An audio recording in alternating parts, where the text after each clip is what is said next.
जय जगत गुरु जय भारत। भाई और बहनों, सोशल मीडिया पर आजकल एक शादी काफ़ी चर्चा में है। आपने बहुत सारे यूट्यूबर्स के वीडियो भी देखे होंगे। किसी ने 10 मिनट का वीडियो बनाया, किसी ने 5 मिनट का वीडियो बनाया। और वीडियो बनाने का उनका मकसद केवल एक ही होता है कि कैसे यूट्यूब से पैसे कमाए जाएं। लेकिन जिस घटना को लेके उन लोगों ने वीडियो बनाए हैं, वो घटना हमें एक बहुत अच्छी शिक्षा दे सकती है धार्मिक मुद्दे के ऊपर। लेकिन उन यूट्यूबर को आध्यात्मिक ज्ञान ना होने के कारण वो उस घटना की जड़ में नहीं जा पाए। मेरे ऊपर मेरे पूज्य गुरुदेव भगवान परमपिता परमेश्वर जी की विशेष मेहर है कि उनके आशीर्वाद से मैंने इस घटना के मर्म को समझा और उन्हीं की सत्प्रेरणा से आप सभी भाई बहनों के बीच में ये वीडियो लेकर आया हूँ। वीडियो के टाइटल से आप समझ ही गए होंगे कि मैं किस मुद्दे पर बात करना चाहता हूँ। हिंदू मुस्लिम विवाह पर ऐतराज क्यों? सोशल मीडिया पर लोग बड़ी बड़ी बातें फेंकते हैं। हिंदू मुस्लिम एकता के विषय में लंबी लंबी बातें करते हैं। हिंदू मुस्लिम सिख ईसाई आपस में सब भाई भाई।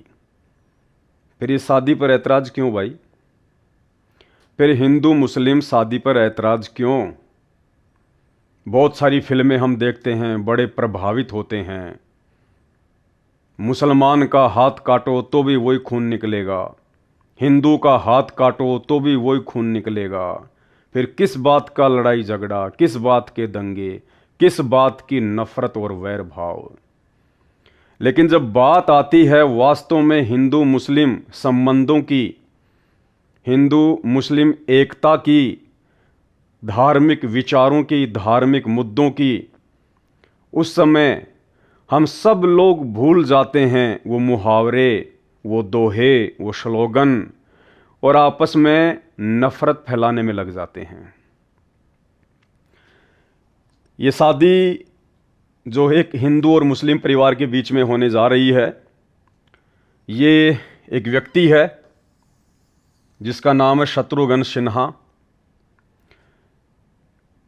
ये पेशे से नाचने गाने और बजाने का काम करते हैं, नौटंकी वगैरह करते हैं जिसे आप बॉलीवुड कहते हैं। ये लोगों का मनोरंजन करते हैं, लोगों का दिल बहलाते हैं। बदले में इनको जो पैसा मिलता है उससे अपना परिवार चलाते हैं और ये हिंदू समाज से कहे जाते हैं। इधर इनकी बेटी है, इसका नाम सोनाक्षी सिन्हा बताते हैं। इसका भी अपने बाप की तरह नाचना गाना, दुनिया का मनोरंजन करना, ठुमके लगाना, वही पेशा है इन दोनों का। इस लड़की को एक मुस्लिम लड़का पसंद आ गया जिसका नाम बताया जाता है जहीर इकबाल। दोनों ने आपस में शादी करने का फैसला किया और जैसे ही इनकी शादी की खबरें सोशल मीडिया पर आना शुरू हुई तो बहुत सारे यूट्यूबर वीडियो बनाने लग गए कि सोनाक्षी सिन्हा ने हिंदू धर्म को बदनाम कर दिया। शत्रुघ्न सिन्हा जिसके घर का नाम रामायण है, जिसके दोनों बेटों का नाम लव और कुश है, जिसके भाइयों का नाम भरत लक्ष्मण है, जो हिंदू परिवार से है, और अब अपनी बेटी की शादी एक मुस्लिम लड़के से करने जा रहे हैं। काफी लोगों को हमारे देश में इस शादी से, जो कि इंटरकास्ट शादी होने जा रही है, काफी लोगों को ऐतराज है। भाइयों और बहनों, हकीकत यह है हमारे भारत देश में 99% लोगों को इस शादी से कोई लेना देना ही नहीं है।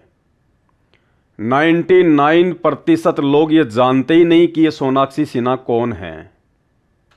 केवल 1% लोग जो किसी भी मुद्दे पर मिर्च मसाला लगाकर वीडियो बना बनाकर सोशल मीडिया, फेसबुक और यूट्यूब से पैसे कमाते हैं, अपना पेट पालते हैं, केवल उन लोगों को दिक्कत है।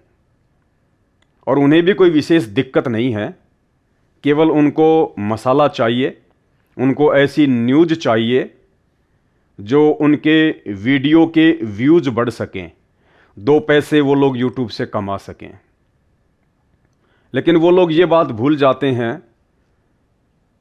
कि अपने 2 पैसे कमाने के चक्कर में आप लोग समाज में कितनी बड़ी नफरत फैला रहे हो, हिंदू और मुस्लिम को लेकर, इंटरकास्ट मैरिज को लेकर। भाई और बहनों, हम भारत देश के वासी हैं, भारत देश के निवासी हैं, और सदियों से यहाँ मुसलमान भी रहता आया है, हिंदू भी रहता आया है, दूसरे धर्म के लोग भी रहते हैं। बात यदि हम अपने देश की आज़ादी की करें तो देश की आज़ादी में जितना सहयोग हिंदू स्वतंत्रता सेनानियों का है, उतना ही सहयोग मुस्लिम समाज के भाई और बहनों का भी रहा है। इस देश के गांवों में मुस्लिम भी रहते हैं, हिंदू भी रहते हैं, किसी को किसी से कोई आपत्ति नहीं है, बड़े प्रेम से रहते हैं, बड़े प्यार से रहते हैं। लेकिन गंदी राजनीति के चलते, अपने वोट बैंक के चलते पिछले 15-20 वर्षों से ये धार्मिक विचारों को लेकर वाद विवाद ज़्यादा बढ़ने लगा है। बहुत सारे यूट्यूबर वीडियो बनाते हैं कि तीसरा विश्व युद्ध धर्म को लेकर होगा, धार्मिक कट्टरता को लेकर होगा। तो मेरे पूज्य गुरुदेव भगवान ने मुझे सत प्रेरणा की कि क्यों ना इस मुद्दे पर एक छोटा सा वीडियो बनाया जाए, और जितने भी हिंदू मुस्लिम भाई बहन हैं जो आध्यात्मिक दृष्टि से बिल्कुल नीचे गिर चुके हैं, आध्यात्मिक दृष्टि से जिनका पतन हो चुका है, भले ही उन्होंने कोई आचार्य शंकराचार्यों को अपना गुरु भी बना रखा है, भले ही वो मंदिर, मस्जिद, चर्च और गुरुद्वारों में भी जाते हैं, भले ही वो सत्संगों और जागरण में भी जाते हैं, लेकिन वो तमाम भक्ति विधि शास्त्रों के विपरीत कर रहे हैं। और शास्त्रों के विपरीत भक्ति विधि होने से निरंतर उनका आध्यात्मिक स्तर नीचे गिरता जा रहा है। भक्ति करके भगवान को क्या खाक प्राप्त करेंगे? अभी तक जो लोग धर्म और जाति के बंधनों से बाहर नहीं निकले, धर्म और जातियों की बेड़ियों में बंधे हुए हैं, वो कैसे परमात्मा प्राप्ति करेंगे? कबीर जी कहते हैं, पक्षा पक्षी के कारणे, पक्षा पक्षी यानी पक्ष और विपक्ष, पक्षा पक्षी के कारणे सब जग रहा भुलान, निष्पक्ष होके हरि भजय सोहे संत सुजान। एक नेक इंसान, एक नेक व्यक्ति, एक नेक भगत वही हो सकता है जो पक्ष और विपक्ष से दूर हटकर एक अच्छी सोच अपने अंदर रखता हो। तो मेरे गुरुदेव भगवान ने मुझे एक प्रेरणा की कि आध्यात्मिक स्तर पर जिस कदर दोनों धर्मों का पतन हो चुका है, हिंदू और मुसलमानों का,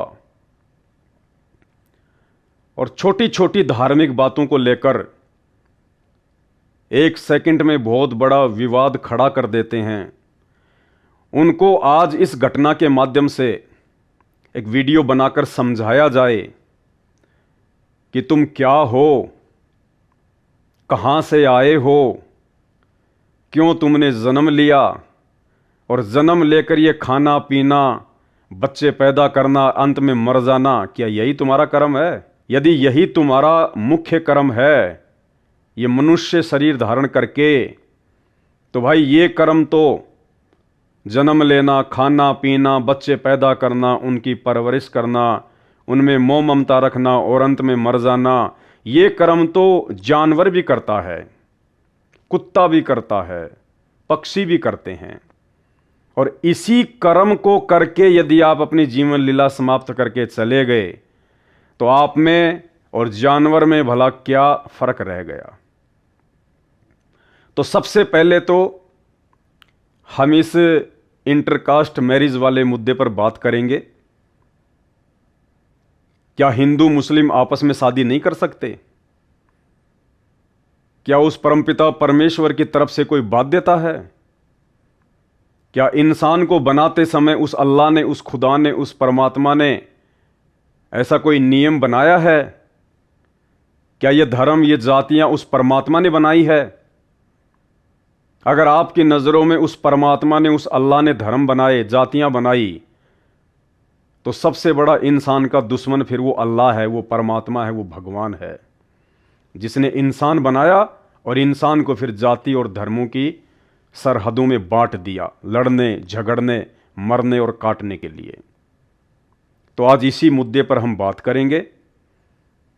इस वीडियो पर हम आगे बढ़ें उससे पहले हम उसी परमपिता परमेश्वर अल्लाहु अकबर का जयकारा लगाते हैं, जिसने ये सृष्टि बनाई, ये कायनात बनाई, जिसने इंसान बनाया। उसके जयकारे के साथ हम वीडियो की शुरुआत करते हैं।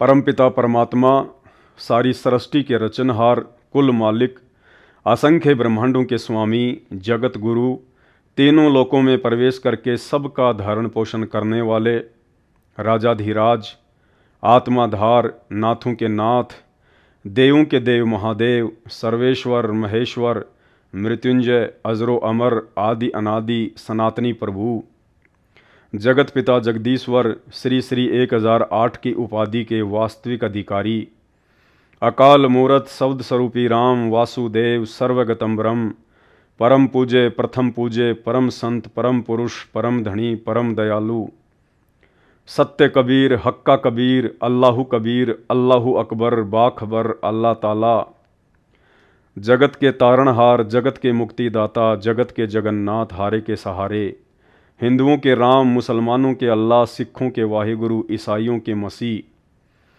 दया के सागर दयानिधि, करुणा के सागर करुणानिधि, स्वयंभू परिभू, संकट मोचन, कष्ट हरण, मंगल करण, दुख भंजन, अविगत कबीर, निर्विकार निर्विषम परमात्मा, अलय अलेख सतगुरु, आदि अनादि सतगुरु, असली मर्यादा पुरुषोत्तम, असली राम, असली कृष्ण, असली घनश्याम, असली मुरारी, राजाओं के राजा, महाराजाओं के महाराजा, शहंशाहों के शहंशाह, सम्राटों के सम्राट, अल्लाहों के अल्लाह, भगवानों के भगवान, प्रभुओं के प्रभु, मसीहाओं के मसीह, सच्चे वाहिगुरु, बाबाओं के बाबा, पीरों के पीर, सेठों के सेठ, जगत सेठ, सावड़ सा सेठ, सर्वगुण संपन्न, अनंत कोटि कलाओं के स्वामी, अनंत कोटि ब्रह्मांडों के नायक, योगियों में महायोगी, ध्यानियों में महाध्यानी, सिद्धों में परम सिद्ध, ज्ञानियों में तत्वज्ञानी, ब्रह्म ज्ञानी, महाज्ञानी, परम ज्ञानी, सर्वश्रेष्ठ ज्ञानी, युवा कबीर, समरथ कबीर, असमवात, अमित ओजा, सच्चे रहनुमा, करीम अल्लाह, सुभान अल्लाह, दुनिया के अंतिम पैगंबर, 8 सितंबर 1951 से गांव धनाना, जिला सोनीपत, हरियाणा, भारतवर्ष की पावन भूमि पे प्रकट रियल कल की भगवान संत शिरोमणि सतगुरु रामपाल जी परमेश्वर जी के चरण कमल में वीडियो देख रहे आप और हम सभी भाई बहनों का अनंत कोटि दंडवत प्रणाम। परमेश्वर हम सबको सद्बुद्धि प्रदान करे, हम अपनी सोच को विकसित करें, हिंदू मुस्लिम मुद्दों के ऊपर, छोटी छोटी बातों के ऊपर बच्चों की तरह लड़ना झगड़ना बंद करें, और उस अल्लाह, उस परमेश्वर ने जिस मुख्य कार्य के लिए आप और हमें 84 लाख योनियों से भिन्न जो ये मनुष्य योनि प्रदान की है, ये मनुष्य शरीर प्रदान किया है, हम इसका सदुपयोग करें। जिस कर्म को करने के लिए अल्लाह ने ये चोला हमें दिया है, हम उस कार्य को करने की दिशा में आगे बढ़ें। और उस कार्य को आप तभी कर सकते हो जब आपको इस बात की जानकारी हो, और इस बात की जानकारी आपको पूरी पृथ्वी पर सिवाय एक महापुरुष परमपिता परमेश्वर सतगुरु रामपाल जी के अतिरिक्त, आप चाहे किसी भी धर्म से संबंधित हैं, कोई भी धर्मगुरु आपको यथार्थ जानकारी नहीं दे सकता। आप जितना प्रयास करोगे उतना ही धर्म और जातियों की जंजीरों में बंधते चले जाओगे, क्योंकि बिना तत्व ज्ञान के आप इस धर्म और जातियों के झंझट को समझ ही नहीं सकते। तो सतगुरु रामपाल जी परमेश्वर जी ने, जो कि स्वयं परमात्मा हैं, पूर्ण ब्रह्म हैं, अल्लाहु अकबर हैं, जो आज धरती पर प्रकट हैं, आप और हम इंसानों को समझाने के लिए इंसान रूप में धरती पर प्रकट हैं। देखो, भगवान आते हैं तो कोई सींग लगाकर नहीं आते। भगवान आएगा तो कोई पूंछ लगा के नहीं आएगा। भगवान आएगा तो किसके लिए आएगा? इंसानों के लिए आएगा। जानवरों के लिए भगवान नहीं आता, क्योंकि मनुष्य योनि जो है वो कर्म योनि है। मनुष्य योनि मोक्ष प्राप्त कर सकती है। मनुष्य योनि अल्लाह को प्राप्त कर सकती है। मनुष्य योनि पूजा कर सकती है, इबादत कर सकती है। आप एक गधे या कुत्ते को बैठाकर समझाओ कि राम कौन है, हजरत मोहम्मद कौन है, ईसा मसीह कौन है, कितना भी समझाओ वो नहीं समझ पाएगा। आप उस गधे और कुत्ते को भक्ति और इबादत के विषय में समझाओ, वो नहीं कर पाएगा, क्योंकि ये विशेष योग्यता उस अल्लाह ने, उस परमात्मा ने केवल आप और हम इंसानों को बख्शी है। और यदि हमने इसका फायदा नहीं उठाया वर्तमान में मनुष्य शरीर प्राप्त करके, तो अंत में फिर हमें उन्हीं योनियों में जाना पड़ेगा, गधे, कुत्ते और सूअर की योनियों में, 84 लाख योनियों में। आप अपने आसपास गधे, कुत्ते, सूअर, बैल, मक्खी, मच्छर, कीट, पतंग, शेर, भालू, गीदड़, लोमड़ी, दुनिया भर के जानवर और पशु पक्षी देखते हैं। कौन है ये? क्यों घूम रहे हैं गलियों में गंद खाते हुए? सूअर सारा दिन गटर में नाक रगड़ता हुआ क्यों घूम रहा है? कुत्ता लैट्रिन खाता हुआ क्यों घूम रहा है? गायें आवारा पशुओं की तरह रोडों पर क्यों घूम रही हैं? सर्दी, गर्मी, बरसात, ओले, इन सभी प्रकार की आपदाओं को ये क्यों झेल रहे हैं? आप तो गर्मी लगते ही एसी ऑन कर लेते हैं, कूलर चला लेते हैं, छाया का प्रबंध कर लेते हैं। भूख लगती है तो किसी रेस्टोरेंट में जाकर भोजन कर लेते हैं, घर पर जाकर खाना बनवा कर खा लेते हैं। चाय पीने की इच्छा होती है, चाय पी लेते हैं। जूस पीने की इच्छा होती है, जूस पी लेते हैं। घूमने की इच्छा होती है, एरोप्लेन का टिकट बुक करवा लेते हैं, बस और ट्रेन का टिकट बुक करवा लेते हैं। कुल्लू, मनाली, शिमला, मसूरी, मुन्नार, दार्जिलिंग चले जाते हैं, देश विदेश चले जाते हैं। आपके शरीर में कोई बीमारी है, कोई रोग है, आप तुरंत डॉक्टर की सलाह ले लेते हैं। और यही सारी चीजें, सर्दी, गर्मी, बरसात, शारीरिक परेशानियां, ये उस कुत्ते को भी महसूस होती हैं, उन जानवरों को भी होती हैं, लेकिन वो बेचारा कहे तो किससे कहे? उसकी सुनने वाला कोई नहीं है। भूख लगती है, उसको रोटी खिलाने वाला कोई नहीं है। प्यास लगती है, उसको पानी पिलाने वाला कोई नहीं है।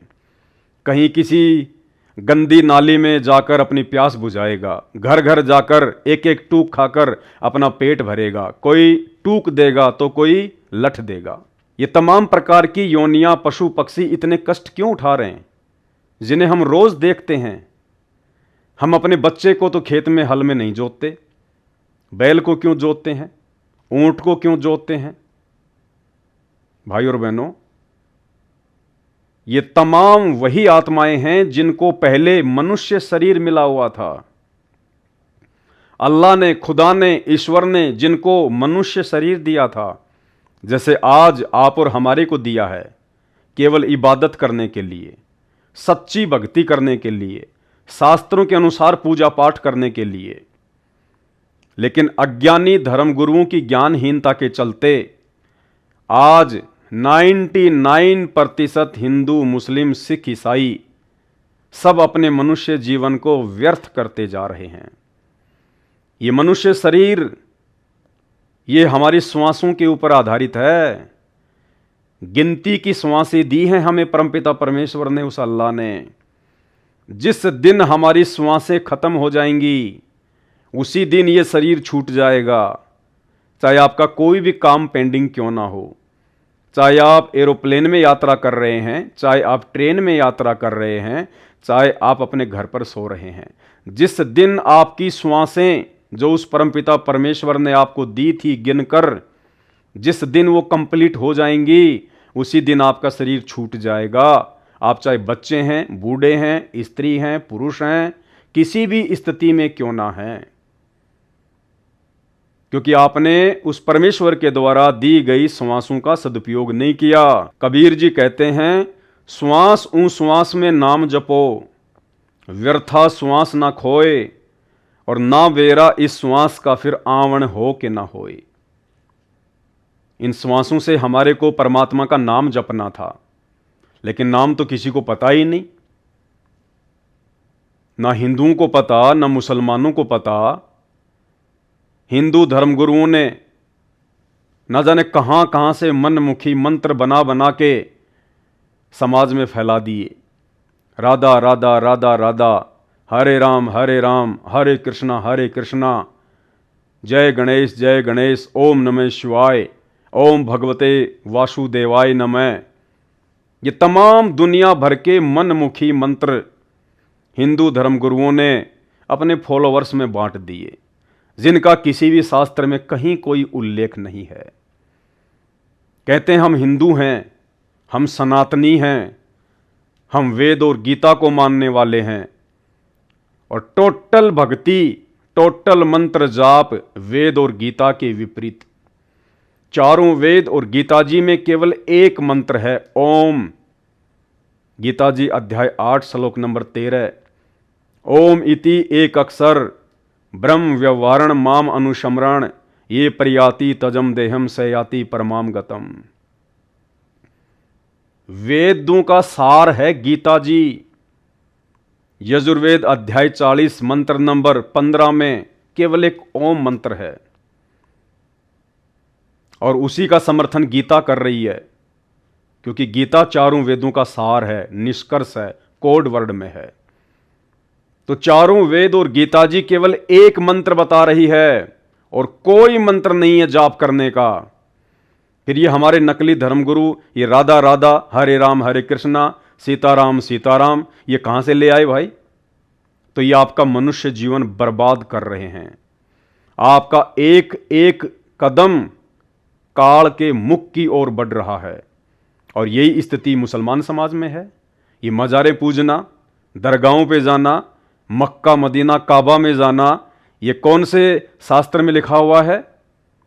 कुरान शरीफ, कुरान मजीद, तौरेत, जबूर, इंजिल, किसी भी शास्त्र में लिखी हुई है?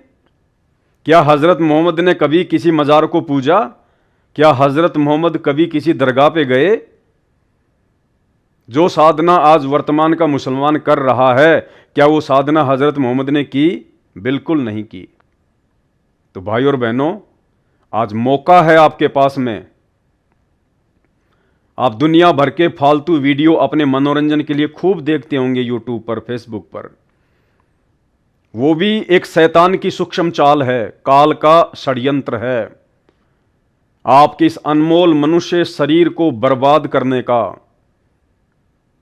आपकी श्वासों को बर्बाद करने का, कि आपका ज्यादा से ज्यादा समय, आपकी ज्यादा से ज्यादा ये श्वासें, जिन श्वासों पर आपका ये शरीर टिका हुआ है, वो शैतान चाहता है कि मैं इनका बर्बाद कर दूं। दिन रात ये मोबाइल में लगे रहें, शॉर्ट वीडियो देखने में लगे रहें, रील्स वगैरह देखने में लगे रहें, सीरियल, नाटक, धारावाहिक देखने में लगे रहें, भक्ति और भगवान के निकट भी ना चले जाएं। आज आपका सौभाग्य है, आज स्वयं वो अल्लाह, स्वयं वो परमात्मा, मेरी बातें थोड़ी सी आपको अटपटी जरूर लग रही होंगी, क्योंकि आप ऐसे वीडियो देखते ही नहीं हैं, ऐसे वीडियो कोई बनाता ही नहीं है, क्योंकि जानकारी नहीं है। तो आपको थोड़ा सा आश्चर्य लगता है कि ये भाई साहब क्या बात कर रहे हैं। अल्लाह, भगवान, वो भी कभी धरती पे आता है क्या? क्या अल्लाह और भगवान भी दिखाई देता है क्या? क्योंकि आपके नकली धर्मगुरुओं ने, मुल्ला और काजियों ने, पंडितों ने पीढ़ी दर पीढ़ी आप लोगों के दिमाग में एक ही बात भर रखी है कि भगवान निराकार है, अल्लाह बेचून है, वो साकार रूप में नहीं आता, अल्लाह इंसान की तरह नहीं आता। उल्टा ज्ञान, शास्त्रों के विरुद्ध बातें आपके दिमाग में भरी जा चुकी है। इसलिए मेरी आपसे विनती है, वर्तमान में जो आपको ये मनुष्य जन्म मिला है, आप जी बड़े सौभाग्यशाली हैं। आपके बाप दादा परदादा उनको भी मनुष्य जन्म था, लेकिन वो इतने सौभाग्यशाली नहीं थे, क्योंकि जिस समय आपके पूर्वज धरती पर थे उस समय वो अल्लाह धरती पर मनुष्य शरीर धारण करके आप और हमारे उद्धार के लिए, मोक्ष के लिए प्रकट नहीं हुआ था। लेकिन वर्तमान समय 8 सितंबर 1951 से वो अल्लाहु अकबर, वो कायनात को रचने वाला, सृष्टि को रचने वाला प्रभु, कबीर देव वेद जिसकी महिमा गाते हैं, गीता जिसकी महिमा गाती है, साक्षात उस परमेश्वर का नाम लिखा हुआ है। आज वो कबीर देव सतगुरु रामपाल जी के रूप में स्वयं धरती पर प्रकट है, विद्यमान है। आप चाहे हिंदू हो, मुसलमान हो, सिख हो, ईसाई हो, किसी भी धर्म और जाति से हो, आज आप उनकी शरण में आकर अपना उद्धार करवा सकते हैं, अपना आत्म कल्याण करवा सकते हैं। लेकिन उसके लिए आपने उनके सत्संग सुनने पड़ेंगे, आपने उनके विचार सुनने पड़ेंगे। ज्ञान से ही ज्ञान होता है। हम बच्चे को स्कूल क्यों भेजते हैं? ज्ञान प्राप्ति के लिए। ठीक इसी प्रकार शास्त्रों का ज्ञान केवल सच्चा गुरु दे सकता है, तत्वदर्शी संत दे सकता है। हमारे शास्त्र चीख चीख कर कह रहे हैं, गीता जी अध्याय 4 श्लोक 34, गीता ज्ञान देने वाला भगवान अर्जुन से कह रहा है कि अगर तुझे उस पूर्ण परमात्मा की जानकारी चाहिए, जहां जाने के बाद सदा सदा के लिए मोक्ष हो जाता है, जीव कभी भी 84 लाख योनियों में नहीं आता है, तो उसके लिए तुझे किसी तत्वदर्शी संत की खोज करनी पड़ेगी। जैसा वो तत्वदर्शी संत तुझे ज्ञान दे, वैसी साधना यदि तू आजीवन उसकी मर्यादा में रह के करेगा, तो तू उस अविनाशी लोक अर्थात सत्य लोक को प्राप्त हो जाएगा। तेरा जन्म मरण से सदा सदा के लिए छुटकारा हो जाएगा। और वो तत्वदर्शी संत आपका सौभाग्य वर्तमान में स्वयं सतगुरु रामपाल जी परमेश्वर जी हैं। पूरे विश्व में एकमात्र ऐसे संत हैं जिन्होंने हर धर्म की धर्म पुस्तकों को, उन पुस्तकों में लिखे गए निष्कर्ष को, सार को, भक्ति क्या है, भगवान क्या है, उंगली रख रख कर समझा दिया। मुसलमान धर्म की पुस्तक कुरान शरीफ सूरत फुरकानी 25 आयत नंबर 52 से 59 में कुरान शरीफ का ज्ञान देने वाला अल्लाह कह रहा है कि ए हजरत मोहम्मद, अगर तुझे उस पूर्ण अल्लाह की, उस बड़े भगवान की जानकारी चाहिए तो किसी बाखबर से जा पूछ, किसी इल्म वाले से जा पूछ। मैं भी उस अल्लाह अकबर की खबर नहीं रखता। अर्थात कुरान शरीफ का ज्ञान देने वाले अल्लाह ने भी हाथ खड़े कर दिए कि मैं भी उस बड़े अल्लाह के विषय में कुछ नहीं जानता। कोई बाखबर बताएगा, कोई इल्म वाला बताएगा। आप मुसलमानों का सौभाग्य, आज वो बाखबर, वो इल्म वाला धरती पर 8 सितंबर 1951 से संत रामपाल जी के रूप में प्रकट है। ये अंतिम पैगंबर है पूरे विश्व का, जो सबको संदेशा देने आया है। हम सब इन्हीं की आत्माएं हैं, इन्हीं के बच्चे हैं। बस अज्ञानता, नादानी और धर्म की जंजीरों में बुरी तरह जकड़े हुए होने के कारण हम उनको पहचान नहीं पा रहे, हम उनके विचार नहीं सुन पा रहे, हम उनके सत्संग नहीं सुन पा रहे। थोड़ा सा प्रयास करो, कोशिश करो। अगर एक बार समय हाथ से निकल गया, फिर आप चाहे हिंदू हैं, मुसलमान हैं, सिख हैं या ईसाई हैं, उस परमेश्वर के दरबार में, अल्लाह के दरबार में कोई फर्क नहीं पड़ता। सीधा 84 लाख योनियों में ठोका जाता है। गधे कुत्ते सूअर बनकर यही गलियों में सैर सपाटे करते हुए नजर आएंगे। आज 56 प्रकार के आइटम खा रहे हैं, कल को गंदी नाली में पानी पिएंगे, खेतों में जाकर बिष्टा खाएंगे। किसी ने उल्टी कर रखी होगी, वो चाटनी पड़ेगी कुत्ता बनकर, क्योंकि जब उस परमेश्वर ने मनुष्य शरीर दिया था आपने उसका सदुपयोग नहीं किया। कोई समझा रहा था तो आप उसकी बातों पर ध्यान नहीं दे रहे थे। अपने अपने धर्म, अपनी अपनी जातियों को सर्वश्रेष्ठ मानकर अहंकार में फूले फिर रहे थे। उस अल्लाह के दरबार में अहंकार नहीं टिकता। उस अल्लाह के दरबार में ना कोई जाति है, ना कोई धर्म है, ना हिंदू ना मुस्लिम। जो कर्म तुमने किए हैं वहां तो उनका हिसाब होता है। भाई और बहनों, आज मेरा छोटा सा प्रयास है इस वीडियो के माध्यम से आप दोनों धर्मों के लोगों को, हिंदू और मुसलमानों को यह समझाने का कि कोई मजहब, कोई धर्म ना तो अल्लाह ने बनाए ना भगवान ने बनाए, हम इंसानों ने बनाए, अपनी नादानी और अज्ञानता के कारण बनाए। हम दोनों धर्मों के लोगों ने अपनी ज्ञानहीनता के चलते, धर्मशास्त्रों की आधी अधूरी जानकारी होने के चलते और इन नकली और पाखंडी धर्मगुरुओं के चक्कर में पड़ने के चलते हमने अपने भगवान को बांट लिया, अपने बाप को बांट लिया। कोई कहे मारो राम बड़ो है, कोई कहे खुदाई रे, कोई कहे ईसा मसीह बड़ो, ये बाटा रहे लगाई रे। हिंदू कहते हैं कि हमारा राम बड़ा है, मुसलमान कहते हैं हमारा खुदा बड़ा है, ईसाई कहते हैं हमारा मसीहा बड़ा है। ये बाटा रहे लगाई रे, हमने बांट लिया अपने बाप को, अपने अल्लाह को, अपने परमेश्वर को। वो एक ही है। आत्मा एक है तो उसका परमात्मा भी एक ही है, और आत्मा मुसलमान में भी वही है, हिंदू में भी वही है। केवल हमारी नादानी है जो हम इन धर्म और जातियों के चक्कर में पड़कर अपने भगवान को भूल चुके हैं, उसकी पहचान से कोसों दूर हो चुके हैं। और यदि कोई बताने के लिए आए, यदि कोई बताए, तो हम सुनने को तैयार नहीं, समझने को तैयार नहीं।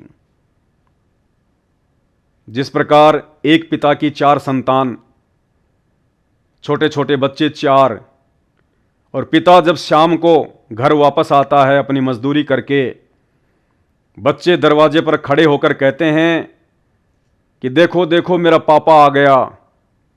दूसरा बेटा कहता है नहीं नहीं नहीं, वो तो मेरा डैडी है, मेरा डैडी। तीसरा बोलता है अरे नहीं नहीं, वो तो मेरा पिताजी है, मेरा पिताजी।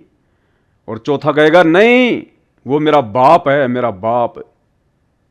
अब उन नादान बच्चों को कौन समझाए कि डैडी भी उसी को कहते हैं, पापा भी उसी को कहते हैं, फादर भी उसी को कहते हैं, पिताजी भी उसी को कहते हैं, बाप भी उसी को कहते हैं। और जो आ रहा है सामने से वो एक ही है। उन चारों बच्चों का पिता वो एक ही है। तो आज आप चाहे कितने बड़े पद पर हैं, आप कितने बड़े वैज्ञानिक हैं, आप कितने बड़े इंजीनियर, डॉक्टर और साइंटिस्ट क्यों ना हैं, आप कितने बड़े धर्मगुरु क्यों ना हैं, आप किसी भी धर्म से संबंधित क्यों ना हैं, अध्यात्म को लेकर आपकी बुद्धि का स्तर भी उन छोटे छोटे नादान बच्चों के जैसा है। और अंत में कुछ भी हाथ नहीं लगेगा, कुछ भी। खाली आए थे खाली जाओगे। ये पद प्रतिष्ठा, ये धन दौलत, ये रुतबा, ये मान बढ़ाई, ये शोहरत, ये कारोबार, ये सब यहीं रह जाएगा, कुछ नहीं जाएगा। केवल आपकी भक्ति और आपके वो कर्म जाएंगे जो आपने पूरी जिंदगी किए हैं।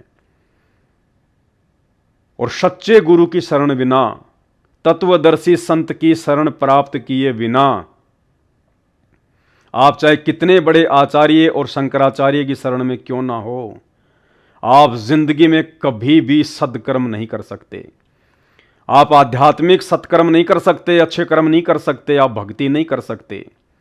जितना करोगे उतना नीचे गिरते जाओगे, क्योंकि आपने जाना है दिल्ली। और यदि किसी नादान ने आपका मार्गदर्शन कर दिया आपको इशारा कर दिया बंबई की तरफ कि दिल्ली इधर है, तो आप चाहे कितना ही क्यों ना चलो, जितना चलोगे उतना ही आप दिल्ली से दूर होते चले जाओगे। तो इसी प्रकार आज धरती पर प्रकट सच्चे गुरु तत्वदर्शी संत स्वयं अल्लाहू अकबर संत रामपाल जी भगवान की शरण प्राप्त किए बिना, उनकी शरण में आकर उनके दिशा निर्देशन अनुसार भक्ति किए बिना आप चाहे किसी भी आचार्य, शंकराचार्य, मुल्ला मौलवी की शरण में क्यों ना है, आप कितने तीर्थ व्रत मक्का मदीना पे चक्कर क्यों ना काट रहे हैं, आप उस परमात्मा से, उस अल्लाह से निरंतर दूर होते जा रहे हैं। तो अब मैं आगे वीडियो में आप हिंदू मुस्लिम दोनों धर्मों के लोगों को यह समझाने का प्रयास करूंगा कि भाई अज्ञानता का चश्मा अपनी आंखों से हटाओ, धर्म और जातियों की बेड़ियों से बाहर निकलो और सोचने समझने का प्रयास करो। समय बहुत तेजी से तुम्हारे हाथों से निकलता हुआ जा रहा है। इन छोटे छोटे मुद्दों को लेकर, हिंदू मुस्लिम शादियों को लेकर इन नफरत फैलाने का काम ना करो, परमात्मा के बहुत बड़े दोषी बन जाओगे। इस टॉपिक पर कोई भी वीडियो बनाने से पहले, हिंदू मुस्लिम या धर्म के मुद्दे पर कोई भी वीडियो बनाने से पहले आपको धर्म के विषय में पूरी जानकारी होनी चाहिए,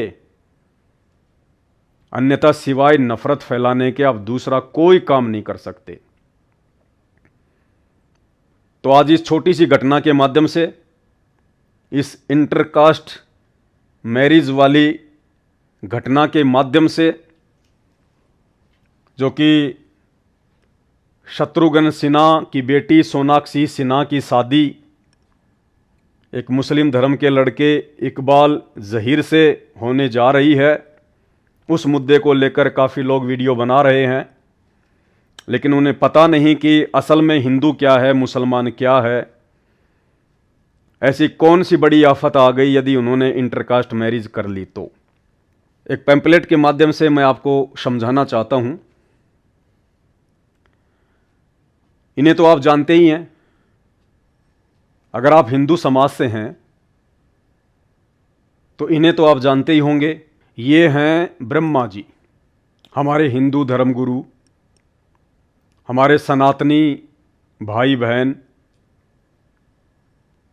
श्री ब्रह्मा जी को सृष्टि का उत्पत्तिकर्ता मानते हैं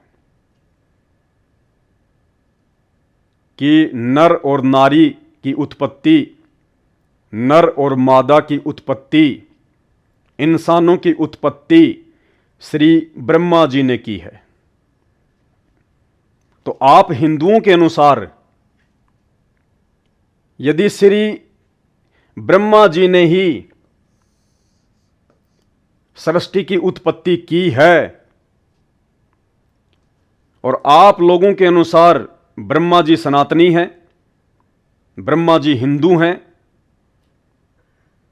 क्योंकि ये ब्रह्मा जी, विष्णु जी, शंकर जी, 33 करोड़ देवी देवता, माई मसाणी, भैरव, भूत, हनुमंत, इनको केवल हिंदू ही पूजते हैं। मुसलमान ब्रह्मा जी की पूजा नहीं करता, मुसलमान विष्णु और शंकर जी की पूजा नहीं करता, देवी देवताओं की पूजा नहीं करता, केवल हिंदू करते हैं। क्योंकि हिंदू इनको अपना भगवान मानते हैं, अपना देवता मानते हैं, सनातनी भगवान मानते हैं। और इनको भी हिंदुओं ने हिंदू धर्म से जोड़ के रखा हुआ है। तो आप भाई बहनों के अनुसार, हिंदुओं के अनुसार, यदि श्री ब्रह्मा जी ने ही सृष्टि की रचना की है तो ब्रह्मा जी ने सबसे पहले हिंदू धर्म बनाया। आप लोगों के अनुसार बता रहा हूं मैं, बाकी हकीकत नहीं है। लेकिन जैसा इन अज्ञानी धर्मगुरुओं ने, आचार्य, शंकराचार्य और मंडलेश्वरों ने आपको अज्ञान का घोट पिला रखा है, उस आधार से मैं आपको समझाने का प्रयास कर रहा हूं। जबकि हकीकत क्या है, ब्रह्मा जी हिंदू हैं, मुसलमान हैं, ब्रह्मा जी ने सृष्टि की रचना की है या नहीं की है, या ब्रह्मा जी की भी रचना करने वाला कोई और है, ये यथार्थ जानकारी तो आपको इस ब्रह्मांड में केवल परम पूज्य सतगुरु रामपाल जी के सत्संग सुनने से ही मिल सकती है। यूट्यूब पर जाइए, सर्च कीजिए सृष्टि रचना संत रामपाल जी भगवान। आप ही के धर्मशास्त्रों से उंगली रख रख कर समझा रहे हैं कि ब्रह्मा जी कौन है, ब्रह्मा जी अमर है या जन्मता और मरता है, ब्रह्मा जी की मां का नाम क्या है, ब्रह्मा जी के पिताजी का नाम क्या है, ब्रह्मा जी की उत्पत्ति कैसे हुई, ब्रह्मा को किसने पैदा किया। सारी बातें, अंधकार मिट जाएगा। तो आप हिंदू भाइयों के अनुसार यदि सृष्टि की रचना ब्रह्मा जी ने की है, इंसानों को ब्रह्मा जी ने बनाया है, और आप लोगों ने ठेका ले रखा है देवी देवताओं का, हिंदू धर्म से जोड़ रखा है आपने उनको, तो ब्रह्मा जी ने यदि सृष्टि की रचना की है तो ब्रह्मा जी ने हिंदू धर्म बनाया। अब हिंदू धर्म से फिर मुसलमान धर्म बना होगा आप लोगों के अनुसार, क्योंकि जब सबसे पहले यदि ब्रह्मा जी ने हिंदू धर्म बनाया, ब्रह्मा जी ने यदि स्त्री और पुरुष बनाए हैं, तो सबसे पहले कौन थे? हिंदू थे, क्योंकि ये आपके हिंदू देवता हैं, और हिंदू देवता से जो पैदा होंगे वो भी हिंदू होंगे। तो ब्रह्मा जी ने जो भी स्त्री पुरुष बनाया होगा वो हिंदू होगा, और आगे चल के जो मुसलमान धर्म बना है, सिख धर्म बना, ईसाई धर्म बना है, तो ये भी जाहिर सी बात है हिंदू धर्म से ही निकले। तो हिंदू धर्म से ही मुसलमान धर्म बना, हिंदू धर्म से ही सिख धर्म बना, और हिंदू धर्म से ही ईसाई धर्म बना। कहने का मतलब है आप लोगों के अनुसार वर्तमान के मुसलमान भी हिंदू हैं, क्योंकि हिंदुओं से उत्पत्ति है। वर्तमान के सिख भी हिंदू हैं, क्योंकि यही परंपरा आ रही है। और वर्तमान के ईसाई भी हिंदू हैं, क्योंकि यही से इनका जीवन चक्र चलता हुआ आ रहा है। तो जब हिंदुओं से ही सारे धर्म बने हैं और सभी धर्मों के मानने वाले हिंदू धर्म से ही निकले हुए हैं, ब्रह्मा जी से सबकी उत्पत्ति हुई है, तो भले ये वर्तमान में मुस्लिम हैं लेकिन असल में है तो हिंदू आपके अनुसार। तो यदि उस मुस्लिम धर्म को मानने वाले लड़के जहीर इकबाल ने शत्रुघ्न सिन्हा की बेटी सोनाक्षी सिन्हा के साथ में शादी कर ली, तो इसमें आपको आपत्ति क्या है? आपत्ति क्या है? खाली धर्म का ही तो ठप्पा लगा हुआ है, बाकी है तो हिंदू से ही उत्पत्ति। अरे खून तो ब्रह्मा जी का है, उत्पत्ति तो हिंदू धर्म से ही है, सनातन धर्म से ही है। खाली एक मुस्लिम धर्म का ठप्पा ही तो लगा हुआ है, बाकी तो आपका ही भाई है, आप ही लोगों का खून है। फिर आज आपको आपत्ति क्यों हो रही है कि मुस्लिम के साथ शादी कर ली, मुस्लिम के साथ शादी कर ली? तो ये आपकी नादानी, ये आपकी अज्ञानता, यदि आप ऐसा सोच रहे हैं तो, क्योंकि आपको अपने इतिहास का नहीं पता, आपको अपनी उत्पत्ति का नहीं पता, आपको हिंदू धर्म की उत्पत्ति का नहीं पता, आपको सनातन की उत्पत्ति का नहीं पता, आपको इस ब्रह्मा जी की उत्पत्ति का नहीं पता, आपको ब्रह्मा जी को उत्पन्न करने वाले की उत्पत्ति का नहीं पता। हां जी, ब्रह्मा जी को उत्पन्न करने वाला कौन, ये सारी जानकारी आपको यूट्यूब पर जाकर सर्च करें, संत रामपाल जी भगवान के सत्संग, सृष्टि रचना संत रामपाल जी, दूध का दूध और पानी का पानी हो जाएगा। भूल जाओगे, अपने दिलो दिमाग से निकाल दोगे क्या हिंदू, क्या मुसलमान, क्या सिख, क्या ईसाई, सब दिलो दिमाग से निकल जाएगा। दूध का दूध और पानी का पानी हो जाएगा। अज्ञानता का काला चश्मा सेकंडों में उतर जाएगा। ऐसा ज्ञान है सतगुरु रामपाल जी परमेश्वर जी का। दिन में तारे नजर आएंगे कि हम तो अपने आप को बहुत बड़े विद्वान समझ रहे थे, बहुत बड़े ज्ञानी समझ रहे थे। कुछ भी नहीं, 0/0, 0/0। अभी तक तो आपने भक्ति की शुरुआत भी नहीं की है। आपको अभी तक अध्यात्म की ABCD का भी ज्ञान नहीं है। जब आप संत रामपाल जी के ज्ञान से, उनके सत्संगों से अपने अज्ञान की तुलना करोगे। तो भाई नफरत क्यों कर रहे हो? सृष्टि की रचना ब्रह्मा जी ने करी। ब्रह्मा जी ने सबसे पहले हिंदू धर्म बनाया, हिंदू इंसान बनाया, हिंदू औरत बनाई, उन्हीं हिंदुओं से मुसलमान बने।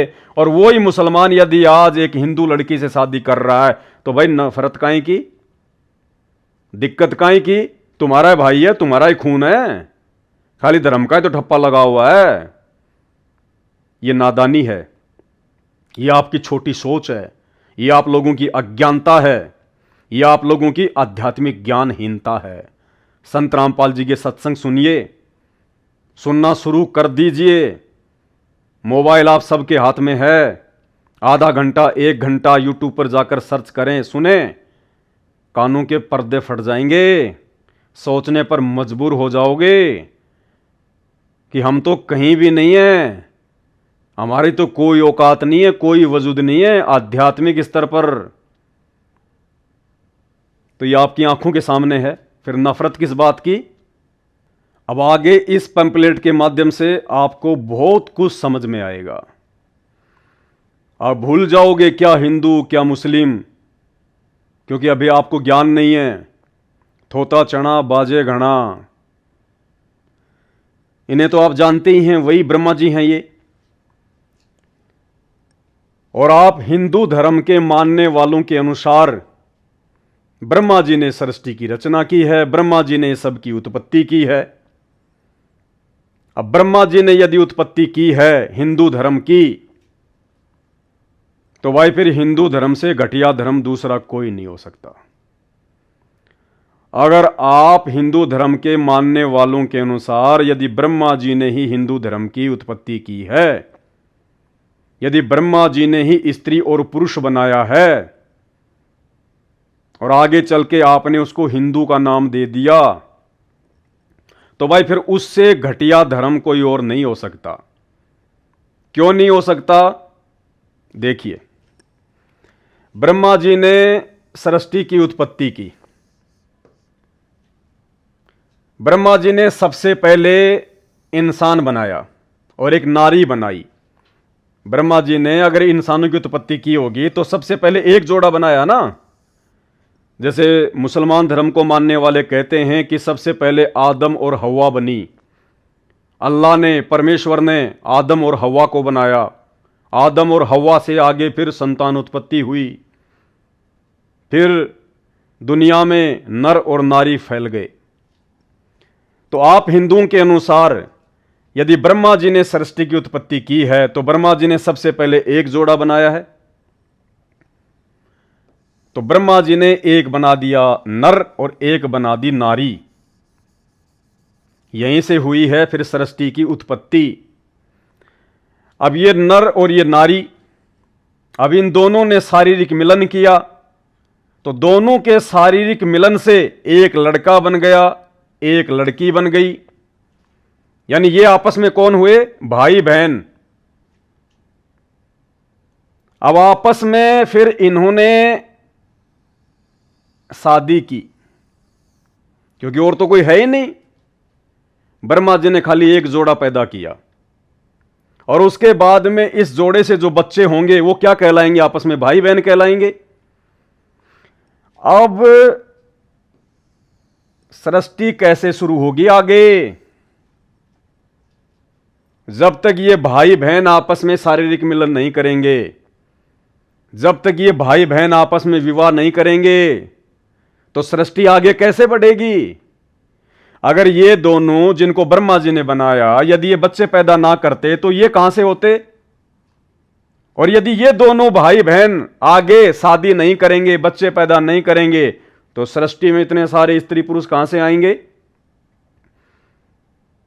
तो मेरे भाइयों और बहनों विचार करो, यदि ब्रह्मा जी ने ही नर और नारी बनाए हैं, तो ब्रह्मा जी के द्वारा बनाई गई नर और नारी से फिर भाई और बहन उत्पन्न हुए।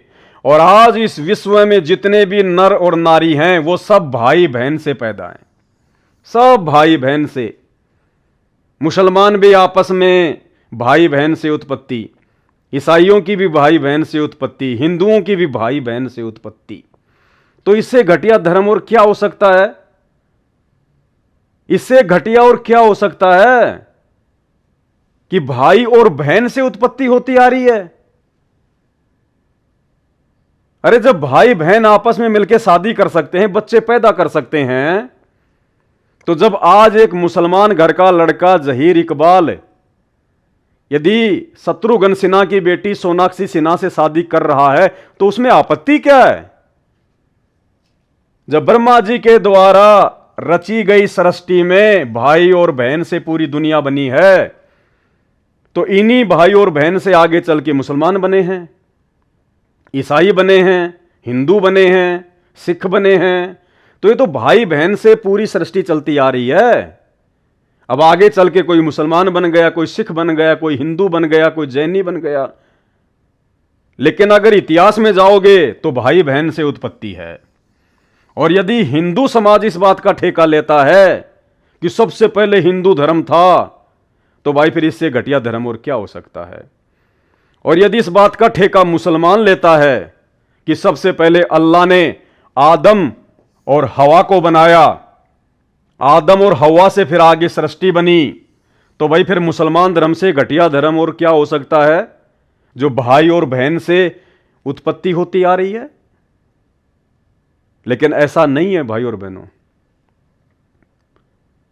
इस विषय पर आपको यथार्थ जानकारी, सच्ची जानकारी, और वो जानकारी जो मुसलमान धर्म के शास्त्रों में भी है, हिंदू धर्म के शास्त्रों में भी है, लेकिन हमारे अज्ञानी और पाखंडी धर्मगुरु तत्व ज्ञानहीनता के कारण समझ नहीं पाए, आपको बता नहीं पाए।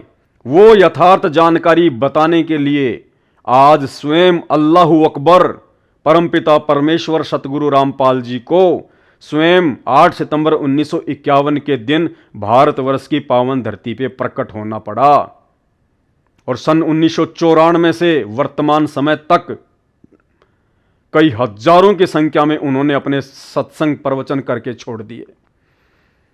अगर आपको जानकारी चाहिए तो YouTube पर जाइए, सर्च कीजिए सृष्टि रचना संत रामपाल जी भगवान। आपकी आंखों के आगे से अज्ञानता का सारा अंधेरा हट जाएगा। अब आगे एक और पोस्टर के माध्यम से आप लोगों की आंखें खोलना चाहता हूं, अगर समझ में आ जाए तो। और ये बातें समझने के बाद में एकांत में बैठकर 5 मिनट विचार करना कि हम किस दुनिया में घूम रहे हैं, हमें करना क्या चाहिए था और हम क्या कर रहे हैं। जितने भी हिंदू धर्म को मानने वाले फॉलोवर हैं, भाई बहन हैं, उनमें से कुछ एक प्रतिशत जो किसी न किसी धार्मिक संगठन से जुड़े हुए हैं और आपस में धर्म के नाम पर आग फैलाकर, नफरत फैलाकर जो अपना पेट भर रहे हैं। बाकी लोगों को कोई मतलब नहीं है, हिंदू मुस्लिम से कोई दिक्कत नहीं है। 90% मुसलमान और 90% हिंदू जो गांव में रहते हैं, शहरों में रहते हैं, उन्हें कोई मतलब नहीं है इन बातों से। वो ना लड़ना चाहते, ना झगड़ना चाहते, ना फालतू में कोई विवाद खड़ा करना चाहते। उन बेचारों को 2 टाइम की रोजी रोटी से ही फुर्सत नहीं है। ये धर्म के नाम पर नफरत फैलाने का काम केवल चंद लोग करते हैं, चंद लोग जो या तो राजनीतिक हैं या फिर किसी न किसी धार्मिक संगठन से जुड़े हुए हैं, जहां से उनको पैसा आता है, जहां से उनका परिवार चलता है। नित्य कोई न कोई मुद्दा वो तैयार रखते हैं जनता में नफरत फैलाने के लिए। उन सभी से आग्रह है, प्रार्थना है, कर्म मत फोड़िए, सदा नहीं रहोगे यहां पर, अमर कोई नहीं है, और कब शरीर छूट जाए इसका भी कोई भरोसा नहीं है। जैसे ही शरीर छूटा अगले क्षण नंगे उस यमराज के दरबार में खड़े होंगे और वहां पे जीवन भर में जो भी किया पाई पाई का हिसाब देना होगा, पाई पाई का। कबीर जी कहते हैं, तुमने उस दरगाह का महल नहीं देखा और धर्मराज के तिल तिल का लेखा। उस समय बात बिगड़ जाएगी, बहुत महंगा पड़ जाएगा। संत रामपाल जी के YouTube पर जाकर सत्संग सुनना शुरू कर दीजिएगा। पेट भरने के और भी बहुत सारे तरीके हैं। अब आगे आपको समझाता हूं। मुसलमानों से नफरत क्यों? तो जो 2, 4, 5% लोग जो या तो राजनीतिज्ञ हैं या किसी न किसी धार्मिक संगठन से जुड़े हुए हैं, क्यों नफरत करते हैं मुसलमानों से? क्या कारण है ऐसा? वो भी हमारे जैसे इंसान हैं, वो भी उसी मां के गर्भ से आए हैं, उसी प्रोसीजर से हिंदू पैदा हुआ है, उसी प्रोसीजर से सिख, ईसाई और जैनी पैदा होते हैं। भगवान या अल्लाह किसी के माथे पर ठप्पा लगाकर तो भेजता नहीं है जो हम पहचान कर सकें कि हिंदू है, ये मुसलमान है, ये सिख है, ईसाई है। तो फिर नफरत क्यों करते हैं भाई? जब सब एक जैसे इंसान हैं, सब एक जैसे पैदा होते हैं, सबके एक जैसे हाव भाव हैं, सबके एक जैसे शारीरिक अंग हैं। मुसलमान के 4 आंख नहीं होती, हिंदू के 4 हाथ नहीं होते। मुसलमान के शरीर में अलग मटेरियल नहीं है, हिंदू के शरीर में अलग नहीं है। फिर नफरत किस बात की? अगर हम इस बात को लेकर मुसलमानों से नफरत करें कि मुसलमान मांस खाते हैं और शराब पीते हैं, अगर इस पॉइंट को लेकर हिंदू भाई मुसलमानों से नफरत करते हैं, तो भाई आपकी जानकारी के लिए बता दूं, इस भारत देश में मुसलमानों से ज्यादा मांस का भक्षण हिंदू करते हैं। मुसलमान तो अपने घर में भी जानवरों को काट कर खा सकता है, लेकिन बाहर रोड पर दुकान लगाकर जो बेचता है ना, वो हिंदुओं के लिए बेचता है। आज गैस सिलेंडर से ज्यादा महंगा 1 किलो मीट का जो भाव हो रहा है ना, वो हिंदुओं ने कर रखा है। तो किस बात को लेकर नफरत कर रहे हो भाई? अगर वो जीव हत्या कर रहा है, पाप कमा रहा है, तो तुम कौन सा उसकी दुकान से मीट खरीद कर उस जीव को खाकर पुण्य कमा रहे हो? तुम भी तो बराबर के दोषी हो। परमात्मा के दरबार में दोनों को उल्टा लटकाया जाएगा, दोनों को। वहां नहीं देखा जाता ये हिंदू है, ये मुसलमान है। खाने के लिए परमेश्वर ने साग सब्जियां दी हैं, फल फ्रूट दिए हैं, अनाज दिए हैं, काजू किशमिश बादाम मेवे दिए हैं। कौन से शास्त्र में लिखा हुआ है कि परमात्मा ने मांस खाने का आदेश दिया? ना बाइबल में लिखा, ना कुरान में लिखा, ना वेदों में, ना गीता में। जबकि वहां तो स्पष्ट लिखा हुआ है कि परमेश्वर ने इंसानों के खाने के लिए छोटे छोटे बीज वाले पौधे दिए हैं। लेकिन आज चारों धर्म के मानने वाले अपने धर्म ग्रंथों की विपरीत क्रियाएं कर रहे हैं, परमेश्वर की आत्माओं को खा रहे हैं। अरे खाना क्या चाहिए था और खा क्या रहे हैं? कुत्तों का भोजन है, कुत्तों का भोजन, मांस मीट, ये तो भेड़िए का भोजन है। लेकिन आज देखो, इंसान में भेड़िए में कोई अंतर नहीं है। भेड़िया भी कच्चा मांस खाता है, इंसान भी कच्चा मांस खा रहा है। तिल तिल का हिसाब देना पड़ेगा उस परमेश्वर के दरबार में, तिल तिल का। तुमने जितने मुर्गे खाए हैं, जितने तुमने बकरे खाए हैं, अन्य पशु पक्षी खाए हैं, उतने ही जन्म तुमने लेने पड़ेंगे। गीता जी के पुनर्जन्म के सिद्धांत को भूल गए क्या हिंदू भाइयों? शरीर मरता है, आत्मा नहीं मरती। जैसा इंसान ने कर्म किया है वैसे ही शरीर धारण करने पड़ते हैं। तो जिन जिन पशुओं की आज आप हत्या कर रहे हो, नेक्स्ट जीवन में वो पशु आपको बनना पड़ेगा। और जिन पशुओं को आपने काटा है वो इंसान बनेंगे, आप पशु बनोगे। और सेम प्रोसीजर होगी, सेम प्रोसीजर। सदना कसाई की कहानी पढ़ लेना, आंखें खुल जाएंगी। यूट्यूब पर जाकर सर्च करना, सदना कसाई संत रामपाल जी भगवान, आंखें खुल जाएंगी। तो अगर मांस और शराब के सेवन को लेकर हिंदू यदि मुसलमानों से नफरत करता है, तो भाई मांस खाने में और शराब पीने में मुसलमानों से 4 कदम आगे हिंदू हैं। तो किस बात की नफरत मेरे भाई? और यदि आप इस बात को लेकर मुसलमानों से नफरत करते हैं कि मुसलमान धर्म के लोग केवल अपनी सगी बहन को छोड़ते हैं, बाकी अपने चाचा की लड़की से शादी कर लेते हैं, ताऊ की लड़की से शादी कर लेते हैं, केवल अपनी सगी बहन को छोड़ते हैं, यानी मां के दूध को छोड़ते हैं, बाकी सबसे शादी कर लेते हैं। और हिंदू धर्म में केवल 4 गोत्र छोड़ते हैं, बाकी वो भी शादी कर लेते हैं। तो आप हिंदू यदि इस बात को लेकर मुसलमानों को हे दृष्टि से देखते हैं, उनको नीचा समझते हैं, उनसे नफरत करते हैं कि मुसलमान केवल अपनी बहन को ही छोड़ते हैं, बाकी किसी को नहीं छोड़ते, तो भाई शायद आप भूल गए अपना इतिहास। आप हिंदू भाई भी फिर अपना इतिहास भूल गए। ये ब्रह्मा जी जिन्होंने सृष्टि की उत्पत्ति की, जिन्होंने सृष्टि की रचना की आप लोगों के अनुसार,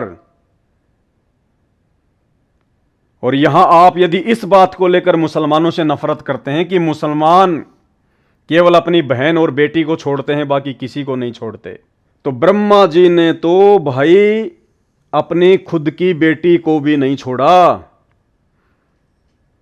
श्री ब्रह्म वैवर्त पुराण ये किसी मुसलमान ने नहीं लिखा है, वेद व्यास जी ने लिखा है। श्री ब्रह्म वैवर्त पुराण के शुरू में ही पढ़ लेना।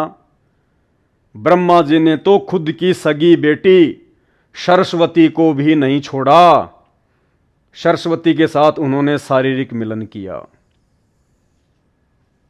तो भाई बेटर कौन हुआ? इन दोनों में से बेटर कौन है? अगर इस बात को लेकर आप मुसलमानों से नफरत करते हो तो मुसलमान कम से कम अपनी सगी बहन बेटी को तो छोड़ देता है। ब्रह्मा जी ने तो उसको भी नहीं छोड़ा। ये कोई हवा में तीर नहीं मारे जा रहे, आप लोगों की आंखें खोली जा रही हैं जो धर्म की दीवार के पीछे अपना स्वार्थ सिद्ध कर रहे हैं, जो धार्मिक नफरत फैलाते हैं, सिर्फ इस कारण क्योंकि आपको धर्म की जानकारी नहीं है, आपको अपने शास्त्रों की जानकारी नहीं है। यूट्यूब पर जाकर सर्च करें समय रहते, सृष्टि रचना संत रामपाल जी भगवान, तुम्हें वास्तविकता का पता चलेगा कि असल में सृष्टि का रचयिता कौन है। जिस ब्रह्मा जी को आप सृष्टि का उत्पत्ति करता मानते हैं, इस ब्रह्मा की उत्पत्ति करने वाला कौन है? श्रीमद् देवी भागवत पुराण में स्पष्ट लिखा हुआ है। संत रामपाल जी उंगली रख रख के समझा रहे हैं। समय रहते समझ जाइए। और जिस विशेष मकसद के लिए उस परमपिता परमेश्वर जी ने हमें मनुष्य शरीर दिया है, उस कार्य में लग जाइए, अन्यथा अंत बहुत भयंकर होगा। ये लोक भी दुखी और परलोक भी दुखी। तो किस बात को लेकर नफरत करते हैं भाई हम आपस में? जब उस परमेश्वर ने, उस अल्लाह ने कोई धर्म बनाया ही नहीं, कोई जाति उसने बनाई ही नहीं, उसने तो केवल इंसान बनाया, नर और नारी बनाया, स्त्री और पुरुष बनाया। आगे चल के हमने खुद ये धर्म क्रिएट कर दिए, जातियां क्रिएट कर दी, क्योंकि शैतान की प्रेरणा से, काल की प्रेरणा से। अब आगे आपको वीडियो में और सच्चाई बताता हूं कि धर्म और जातियां क्या हैं और क्यों अपनी नादानी और अज्ञानता के चलते आज हम बुरी तरह से इसमें फंसे हुए हैं।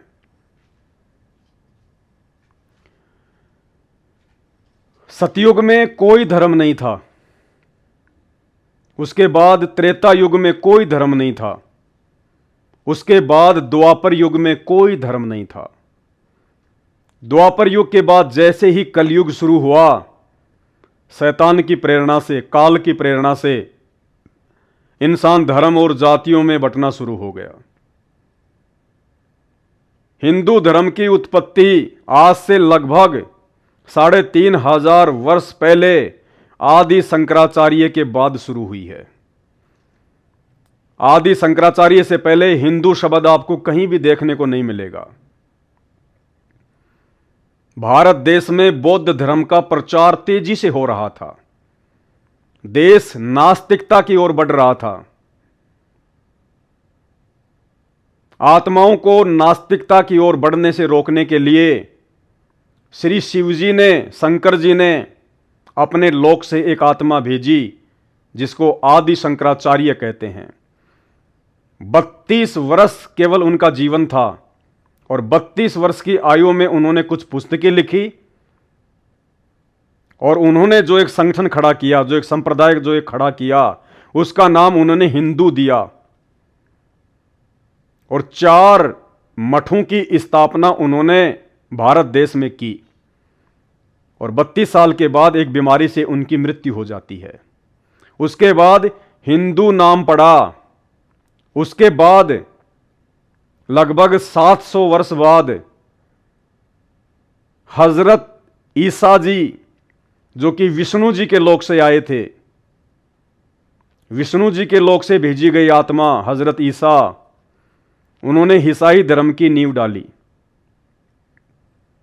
उसके बाद आज से लगभग 1400 वर्ष पहले हजरत मोहम्मद ने मुसलमान धर्म की नींव डाली, मुस्लिम धर्म की नींव डाली। और आज से लगभग 600 वर्ष पहले श्री नानक जी के द्वारा सिख धर्म की नींव डाली गई। तो सतयुग में कोई धर्म नहीं था, त्रेता में कोई धर्म नहीं था और द्वापर में कोई धर्म नहीं था। यदि कोई धर्म था तो श्री रामचंद्र जी की लाखों की सेना थी। एक भी मुस्लिम सैनिक का नाम बता दीजिए। द्वापर युग में सबसे बड़ी सेना श्री कृष्ण जी की थी, नारायणी सेना। 56 करोड़ तो खाली यादव थे उस समय। सबसे बड़ी सेना थी नारायणी सेना। श्री कृष्ण जी की सेना में एक भी मुस्लिम, सिख या ईसाई सैनिक का नाम बता दीजिए। रामायण में जितने भी पात्र हैं, महाभारत में जितने भी पात्र हैं, एक भी पात्र के नाम के आगे खान लगा हो या कोई इकबाल नाम हो या कोई समरजीत सिंह नाम हो, कोई सिंह नाम आपको देखने को नहीं मिलेगा। रामायण और महाभारत में जितने भी पात्र हैं, किसी भी पात्र के नाम के आगे आपको सिंह नाम देखने को नहीं मिलेगा। ना आपको कोई मुसलमान धर्म से संबंधित सरनेम देखने को मिलेगा, क्योंकि उस समय तक कोई धर्म नहीं था, कोई जाति नहीं थी। आगे चल के यह धर्म और जातियों का विस्तार हुआ है। सतयुग, त्रेता और द्वापर तक केवल वर्ण व्यवस्था थी। वर्ण व्यवस्था, समाज को 4 भागों में बांटा गया था, धर्म और जातियों के आधार से नहीं, कर्म के आधार से। ब्राह्मण, क्षत्रिय, वैश्य और शूद्र। ब्राह्मण का काम था शास्त्रों को पढ़ना और लोगों को बताना धर्म कर्म के बारे में। क्षत्रिय का काम था सीमाओं की सुरक्षा करना। वैश्य का काम था व्यापार करना, बिजनेस करना। और शूद्र का काम था समाज की सेवा करना। कोई जाति नहीं थी, कोई धर्म नहीं था। और उस समय केवल स्वयंवर हुआ करते थे। इंटरकास्ट शादियां हुआ करती थी, किसी को कोई दिक्कत नहीं हुआ करती थी। आगे चल के धर्म और जातियां बन गई, लोगों ने अपने अपने क्षेत्र बांट लिए, जबकि उससे पहले उन युगों में ऐसा कोई सिस्टम नहीं था। वर्ण व्यवस्था थी और उस समय जो शादियां होती थी वो केवल अपने ही वर्ण के अंतर्गत हुआ करती थी। दूसरे वर्ण को नीचा या ऊंचा समझने के कारण नहीं कि शूद्र की लड़की ब्राह्मण के घर में नहीं जा सकती या ब्राह्मण की लड़की क्षत्रिय के घर में नहीं जा सकती, यह सोचकर नहीं। इस बात को सोचकर कि वर्ण व्यवस्था के तहत जो कार्य, जो सेवा आपस में बांटी हुई थी, उस कार्य को करने में, उस सेवा को करने में, उस काम और धंधे को करने में किसी भी प्रकार की कोई अड़चन ना आए। परम पूज्य सतगुरु रामपाल जी परमेश्वर जी ने बताया कि जैसे पहले कोई किसानी का काम करता था, ये किसान है, इसका काम था खेत में हल जोतना, फसल पैदा करना, मेहनत करना, मजदूरी करना। तो ये चाहता था कि मेरे घर में मेरे काम धंधे को जानने वाली लड़की यदि आएगी तो आते ही वो मेरे काम धंधे में सहयोग करना शुरू कर देगी। इसे किसी प्रकार की विशेष कोई दिक्कत का सामना नहीं करना पड़ता था। किसान के घर में यदि किसान की लड़की आएगी शादी करके तो वो पहले से ही उस काम धंधे से परिचित है कि खेत में कौन कौन सी फसल कौन कौन से समय उगाई जाती है, कैसे फसल की कटाई करनी होती है, कैसे फिर अनाज निकाला जाता है, कैसे खेत में पानी दिया जाता है, कैसे खाद दिया जाता है। सारा काम वो लड़की जानती है पहले से। इसलिए ये सोचकर कि ज्यादा माथापच्ची करने की आवश्यकता ना पड़े और वो लड़की आते ही अपने उसी काम में लग जाए। केवल इस आधार से जो व्यक्ति जैसा काम करता था उसी काम से संबंधित लड़की वो अपने घर में अपनी पुत्र वधू के रूप में वो लेके आता था। तो वो लड़की आते ही सारा काम वो करने लग जाती थी। वो जानती थी कि खेत में धान कैसे उगाना है, खेत में पानी जो है वो कैसे देना है, गाय और भैंस आदि से कैसे दूध निकालना है, कैसे उनकी सेवा करनी है, कैसे उनको चारा डालना है, कैसे उनका दूध निकालना है, कैसे जो है खेतों में जो है मदद करवाई जाती है। उस लड़की को अच्छे से मालूम होता था क्योंकि पहले से वो किसान परिवार से होती है। वो अपने उस घर में सब कुछ देखती है और शादी करके जब वो एक किसान के घर में जाती थी तो उस लड़की को, उस बहन को, उस बेटी को काम करने में कोई दिक्कत, कोई अड़चन, कोई परेशानी का सामना नहीं करना पड़ता था। इसलिए जो व्यक्ति जैसा काम करता था वो चाहता था कि मेरे घर में उसी काम को जानने वाली लड़की यदि आएगी तो मुझे फायदा होगा। अब इस किसान के घर में यदि कोई सुनार की लड़की आ जाए तो वो तो काम बेचारी कर ही नहीं पाएगी। उसको तो कुछ आइडिया ही नहीं है, उसको तो आइडिया नहीं है उस बात का। इसलिए भाइयों और बहनों, पहले वर्ण व्यवस्था के अंतर्गत इस प्रकार से शादियां हुआ करती थी। अब जैसे कुम्हार है तो कुम्हार यह चाहता था कि मेरे घर में मेरे कार्य को जानने वाली लड़की आएगी तो मुझे आसानी होगी। उसको पता होगा कि मटके कैसे बनाए जाते हैं, मटके बनाने के लिए कौन सी मिट्टी अच्छी होती है, मिट्टी को कैसे रौंदा जाता है, मिट्टी से कैसे मटके बनाए जाते हैं, कैसे चाक चलाया जाता है, कैसे बर्तन बनाए जाते हैं। वो लड़की पहले से जानती होगी क्योंकि वो अपने पिता के घर पर उस काम को देख रही होती है। तो कुम्हार चाहता था कि मेरे घर पर कुम्हार की ही लड़की आए। अब इस कुम्हार के घर पर यदि कोई जाट की लड़की आ जाए, यदि कोई किसान की लड़की आ जाए तो सारे मटके फोड़ डालेगी बेचारे के। उसको बड़ी दिक्कत होगी उसको समझाने में, उसको बताने में। इसलिए जो व्यक्ति जैसा कार्य करता था उस कार्य को जानने वाली पुत्र वधू वो अपने घर में लेके आता था। ना कि धर्म और जातियों के आधार पर शादियां होती थी, कोई विवाह होता था। आगे चलकर ये धर्म बन गए, जातियां बन गई शैतान की प्रेरणा से। ये शैतान क्यों है, इसने क्यों ऐसा किया, क्यों इसने उस परमात्मा के बनाए गए इंसानों को आपस में बांट दिया, ऐसा करने से इसका क्या स्वार्थ है। ये सारी जानकारी आपको सृष्टि रचना सुनने से मिलेगी। केवल यूट्यूब पर सर्च करें सृष्टि रचना संत रामपाल जी भगवान, दूध का दूध पानी का पानी हो जाएगा। तो ये वर्ण व्यवस्था थी पहले, ना कि कोई धर्म और जातियां थी। आगे चलकर फिर हिंदू, मुस्लिम, सिख, ईसाई इन धर्मों में इंसान बट गया। उसके बाद वो अपने धर्म में शादियां करने लग गया। अपने अपने धर्म को लोग सर्वश्रेष्ठ समझने लगे। मुसलमान लोग मांस खाने लगे, हिंदू धर्म के लोग उनसे नफरत करने लगे। कि हम अपनी लड़की मुसलमान के घर में नहीं देंगे, वो तो मांस खाते हैं। मुसलमान हिंदू के घर में इसलिए अपनी लड़की नहीं देता था क्योंकि हिंदू जो है वो शराब पीते थे, तंबाकू खाते थे। मुसलमान धर्म में शराब और तंबाकू पीना बैन था, इसलिए अपनी लड़की वो नहीं दिया करते थे। तो आगे चल के इस प्रकार से लोग धर्मों में बंध गए और अपने अपने अधिकार क्षेत्र में ही शादियां करने लगे।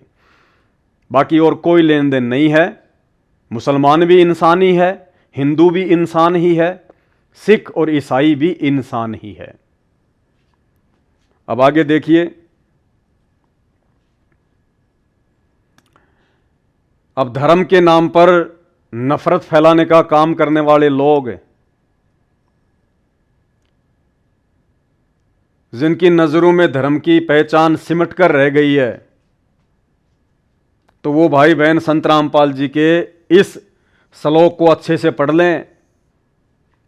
जीव हमारी जाति है, मानव धर्म हमारा, हिंदू मुस्लिम सिख ईसाई धर्म नहीं कोई न्यारा। परमेश्वर ने केवल जीव बनाया, इंसान बनाया, नर और नारी बनाई। परमेश्वर ने हिंदू मुस्लिम नहीं बनाए, किसी में कोई भेदभाव नहीं किया।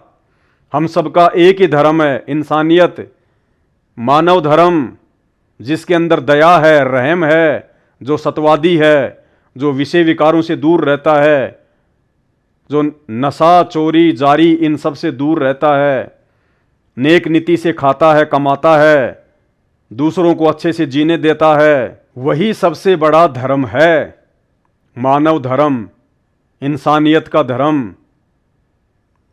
जीव हमारी जाति है, मानव धर्म हमारा, हिंदू मुस्लिम सिख ईसाई धर्म नहीं कोई न्यारा। लेकिन हमने हिंदू मुस्लिम की पहचान क्या बना ली? हमने क्या पहचान बना डाली? जिसने 300 रुपए का भगवा वस्त्र पहन रखा हो या पीतांबर पहन रखा हो, हमारी नजरों में वो हिंदू। अगर कोई मुसलमान भी 300 रुपए का ये कपड़ा पहन के कहीं बैठ जाए तो हमारी नजर में हिंदू।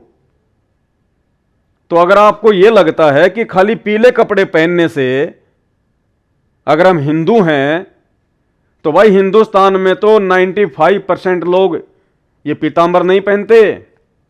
इन चंद बाबाओं को छोड़कर, इन चंद साधु संतों को छोड़कर कोई भी आदमी पीतांबर नहीं पहनता, भगवान नहीं पहनता। ये राम राम सीताराम लिखा हुआ, ये स्वास्तिक का चिन्ह लगा हुआ, ओम का चिन्ह लगा हुआ, ऐसे वस्त्र तो 95% लोग नहीं पहनते। तो क्या वो लोग हिंदू नहीं है? क्या यही पहचान है? खाली एक 300 रुपए का कपड़ा। और इधर मुसलमान यदि ये सोचता है कि मुसलमान की पहचान है ये टोपी,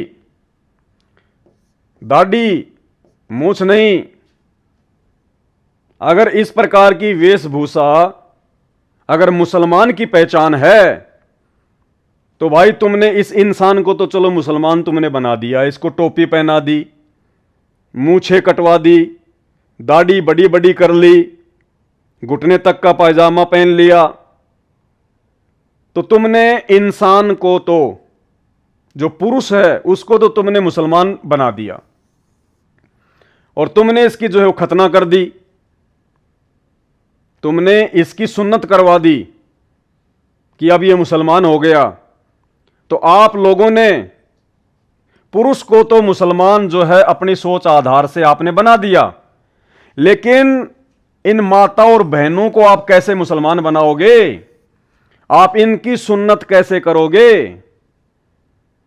आप इनकी खतना कैसे करोगे? इसकी तो आपने खतना कर दी, ये तो बन गया मुसलमान आपकी नजरों में। अपनी बहन बेटियों की खतना कैसे करोगे? उनकी सुन्नत कैसे करोगे? तो क्या मुसलमान धर्म में जितनी भी बहन बेटियां हैं फिर वो तो मुसलमान नहीं है? वो तो जैसी हिंदुओं की बहन बेटियां वैसे मुसलमानों की बहन बेटियां। इंसान में तो तुमने अंतर कर दिया, आदमी को तो तुमने मुसलमान बना दिया। मूछें कटवा के, दाढ़ी बढ़वा के, सिर पे टोपी, सुन्नत करवा दी। अब ये तो बेचारी, इसके तो दाढ़ी मूछ है ही नहीं, इसके तो जन्म से नहीं होती और ना इसकी कोई खतना हो सकती, ना इसकी कोई सुन्नत हो सकती। तो मुसलमान धर्म में औरत तो फिर मुसलमान है ही नहीं, वो तो जैसी माता बहनें हिंदुओं की वैसे मुसलमानों की। बस यही पहचान है क्या मुसलमान बनने की? भाई हिंदू और मुसलमानों आंखें खोलो, वो रब, वो परमात्मा, वो अल्लाह धरती पे आया हुआ है। सत्संग सुनो, प्रवचन सुनो, इन झूठी पहचानों से बाहर निकलो। तुम्हारी पहचान ये नहीं है, तुम्हारी असली पहचान है जीव। आप चाहे देश के राष्ट्रपति हैं, आप चाहे भिखारी हैं, हम सबकी पहचान है जीव। जीव हमारी जाति है, केवल एक ही जाति है सबकी, जीव, इंसान, मानव। और मानव धर्म हमारा, जिसमें इंसानियत है, वो धार्मिक व्यक्ति है। केवल वही उसकी पहचान है, वही उसका धर्म है, और कोई धर्म नहीं है। जीव हमारी जाति है, मानव धर्म हमारा। हिंदू, मुस्लिम, सिख, ईसाई धर्म नहीं कोई न्यारा। ये धर्म के ठेकेदारों ने अपने स्वार्थ के लिए काल प्रेरणा से बना डाले धर्म, जिनमें आज आप उलझ के रह गए, सच्चाई को स्वीकार नहीं करना चाहते और अंत में दुर्गति को प्राप्त होते हो, दुर्गति को प्राप्त। तो प्रार्थना है, यूट्यूब पर जाकर सर्च करें सृष्टि रचना संत रामपाल जी भगवान। अपनी सोई हुई आत्मा को जगाइए।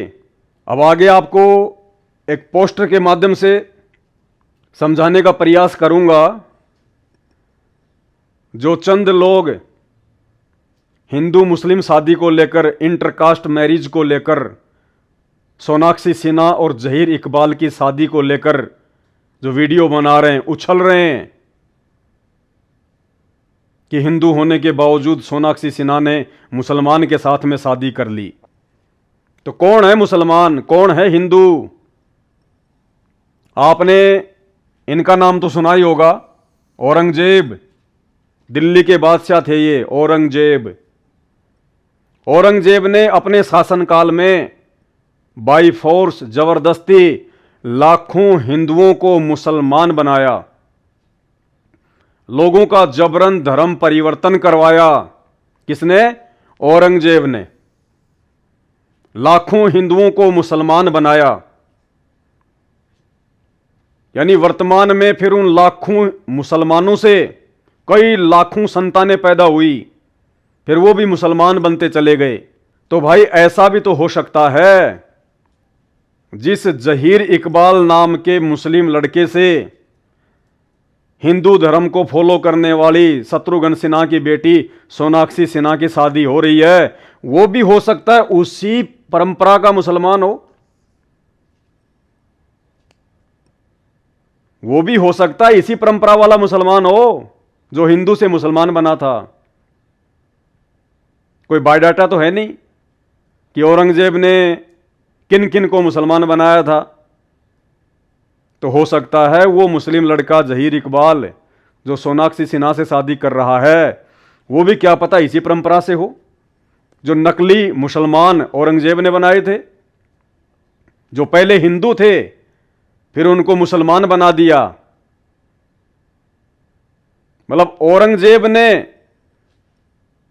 हिंदुओं को मुसलमान बनाया, यानी अल्लाह ने नहीं बनाया। खुदा किसी को नहीं बनाता, वो भगवान, वो प्रभु, वो गॉड ना किसी को हिंदू बनाता ना किसी को मुसलमान बनाता। हिंदुओं का दाव लग गया तो हिंदू मुसलमानों को हिंदू बना देते हैं, मुसलमानों का दाव लग गया तो मुसलमान हिंदुओं को मुसलमान बना देते हैं। खुद ही आपस में फंसे हुए हैं। हिंदू मुस्लिम बनाने की फैक्ट्री इंसान के हाथ में है, खुदा अल्लाह के हाथ में नहीं है। तो यदि आज वो हिंदू लड़की और मुसलमान लड़का आपस में शादी कर रहे हैं तो भाई किसी के पेट में दर्द क्यों है? क्या पता वो लड़का भी पहले हिंदू था, उसके पूर्वज हिंदू थे, जिसको औरंगजेब ने बाई फोर्स मुसलमान बनाया। तो हिंदू ही तो था, हिंदू से तो मुसलमान बना है। तो वो तो भाई अपने समाज की लड़की से शादी कर रहा है, वो भी पहले हिंदू था, बाद में मुसलमान बन गया। औरंगजेब ने बाई फोर्स बना दिया, डरा के धमका के। तो था तो वो भी हिंदू ही, खाली ठप्पा ही तो मुसलमान का लगा हुआ है। तो दिक्कत क्या हो रही भाई, पेट में दर्द क्यों है? तो विचार करो इन बातों पे।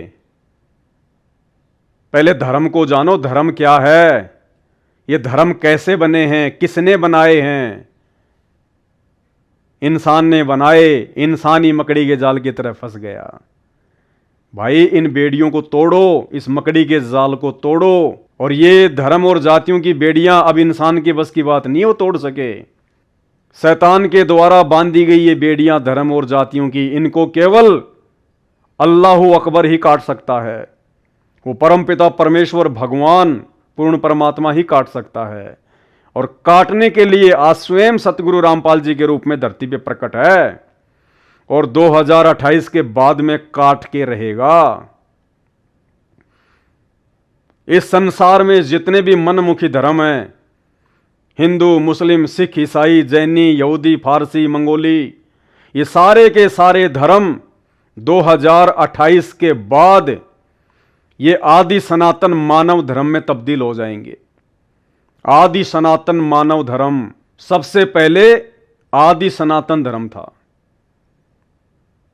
उसी आदि सनातन धर्म के प्रवर्तक स्वयं सतगुरु रामपाल जी परमेश्वर जी हैं, जिनका वैदिक नाम कबीर देव है, जो चारों युगों में आते हैं, भिन्न भिन्न रूप धारण करके आते हैं। आप और हम इंसानों को समझाते हैं कि ये मनुष्य जीवन आपस में लड़ने झगड़ने के लिए नहीं मिला है, ये परमात्मा की भक्ति करके, इबादत करके 84 लाख योनियों से छुटकारा प्राप्त करने के लिए मिला है। और ये सारी जानकारी केवल उनके सत्संग सुनने से होगी। सत्संग सुनने से तो यूट्यूब पर जाकर सर्च करें, सृष्टि रचना संत रामपाल जी भगवान, दूसरा कोई चारा नहीं है। तो भाई नफरत करने की जरूरत नहीं है।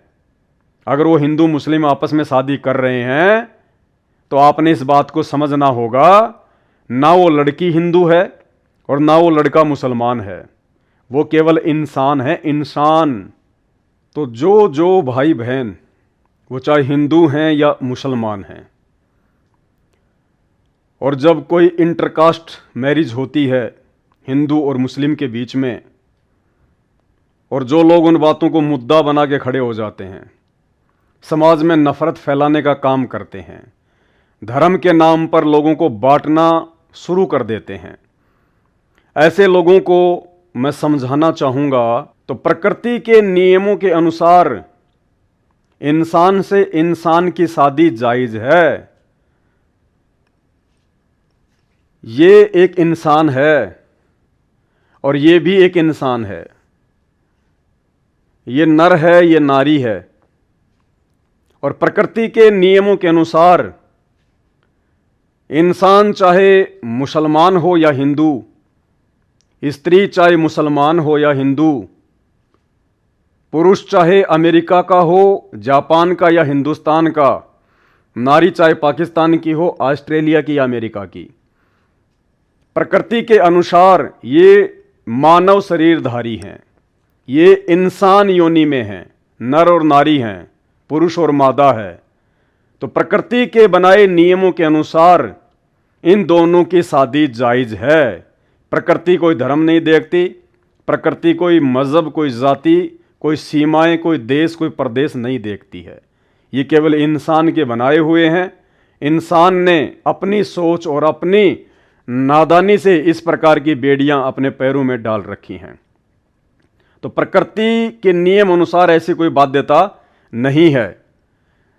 अब देखिए, ये भी एक कुत्ता है और ये भी एक कुत्ता है, ये मेल है, ये फीमेल है, और इनके रंग रूप से आपको लग रहा होगा ये किसी दूसरे देश का है, ये किसी दूसरे देश की है। भले ये किसी दूसरे देश का है, ये किसी दूसरे देश की है, इस कुत्ते की प्रजाति कुछ और है, इस कुतिया की प्रजाति कुछ और है, लेकिन इनके शारीरिक मिलन से कुत्ता ही पैदा होगा, क्योंकि इनकी जाति एक है। इनकी प्रजाति हो सकता है अलग अलग हैं, लेकिन इनकी मुख्य जाति केवल एक ही है, डॉग, कुत्ता। इनकी प्रजाति यानी इनकी नस्ल भले ही अलग अलग हैं, ये दोनों अलग अलग देश के हैं, लेकिन हैं ये प्रकृति की नजरों में एक ही जीव हैं, कुत्ता। तो ये चाहे अमेरिका का हो, ये चाहे जापान की हो, ये चाहे हिंदू के घर में पला हो, ये चाहे मुसलमान के घर में पली हो, जब इनकी शादी होगी अर्थात इनका शारीरिक मिलन होगा तो इनसे कुत्ते ही पैदा होंगे। प्रकृति की नजरों में इनका शारीरिक मिलन जायज है। नाजायज कैसे होगा? यदि इस कुत्ते का इसके साथ में मिलन करना चाहो तो प्रकृति के नियमों के अनुसार यह नाजायज होगा। इस कुतिया का मिलन यदि आप इससे करना चाहो तो प्रकृति के नियमों के विपरीत होगा। कोई संतान उत्पन्न नहीं होगी, कोई बच्चा उत्पन्न नहीं होगा और प्रकृति के नियमों के विपरीत होगा। और इसके अलावा यह भी एक नाचने गाने और बजाने वाली नाटक मंडली का हिस्सा है। नाम है शाहरुख खान। इंसानों के द्वारा बनाए गए धर्म आधार से ये मुसलमान है। और ये जो लड़की है इसका नाम है गौरी खान। ये पहले हिंदू थी, बाद में ये मुसलमान बन गई, आपके नाम के आगे खान लगाने लग गई, गौरी खान। तो ये मुसलमान, ये हिंदू, प्रकृति के नियमों के अनुसार इनकी शादी जायज़ है। और जब इन्होंने शादी की तो इनके बच्चे भी हुए, एक ये और एक ये। तो ये जायज़ है, नाजायज़ नहीं है। प्रकृति ना हिंदू देखती, ना मुसलमान देखती, ना पाकिस्तान का देखती, ना हिंदुस्तान का देखती। ये नवाब पटौदी है, ये कोई समय क्रिकेट का हिस्सा था, मुसलमान धर्म से संबंधित था और इसने शादी की मौसमी चटर्जी से, जो कि एक नाचने गाने बजाने वाली मंडली से संबंधित है, जिसको आप बॉलीवुड कहते हैं। तो धर्म आधार से ये मुसलमान और ये हिंदू, इन दोनों ने शादी की और इन दोनों ने शादी की तो इनके जैसा ही बच्चा पैदा हुआ, सैफ अली खान, जो कि इन्हीं की तरह एक नाचने गाने बजाने वाली मंडली का हिस्सा है। तो प्रकृति के नियमों के अनुसार यह शादी भी जायज, क्योंकि मुसलमान धर्म इंसान ने बनाया, हिंदू धर्म इंसान ने बनाया, प्रकृति ने केवल इनको मनुष्य बनाया, इंसान बनाया। तो इन दोनों ने शादी की और इनके जो बच्चा पैदा हुआ यह आपकी आंखों के सामने, सैफ अली खान। तो यह जायज है। फिर इसका बेटा सैफ अली खान मुसलमान धर्म, और इसने शादी की हिंदू धर्म की लड़की से, करीना कपूर से। यह भी इन्हीं की तरह नाचने गाने बजाने वाली मंडली का हिस्सा है, लोगों का मनोरंजन करती है चंद पैसों के लिए, जिसको आप बॉलीवुड की एक्ट्रेस कहते हैं। तो इन दोनों ने शादी की और जब इन्होंने शादी की तो इनके भी बच्चे हो गए, तैमूर, कैमूर, सैमूर, शायद 3-4 हैं इनके। तो प्रकृति के नियमों के अनुसार यह भी जायज है। अगर इंसान को इंसान का ही बच्चा पैदा हो रहा है तो उनकी शादी नाजायज नहीं है, प्रकृति के नियमों के अनुसार जायज है। क्योंकि प्रकृति ना हिंदू देखती, ना मुसलमान देखती, ना अमेरिका का देखती, ना जापान का देखती, इंसान होना चाहिए। तो भाई अब अगर ये सोनाक्षी सिन्हा नाम की लड़की ने अगर जहीर इकबाल नाम के लड़के से, जो कि मुसलमान धर्म से संबंधित है, अगर इसने शादी कर ली तो इसमें गुनाह क्या है? अध्यात्म और प्रकृति के नियमों के अनुसार तो कोई गुनाह है नहीं।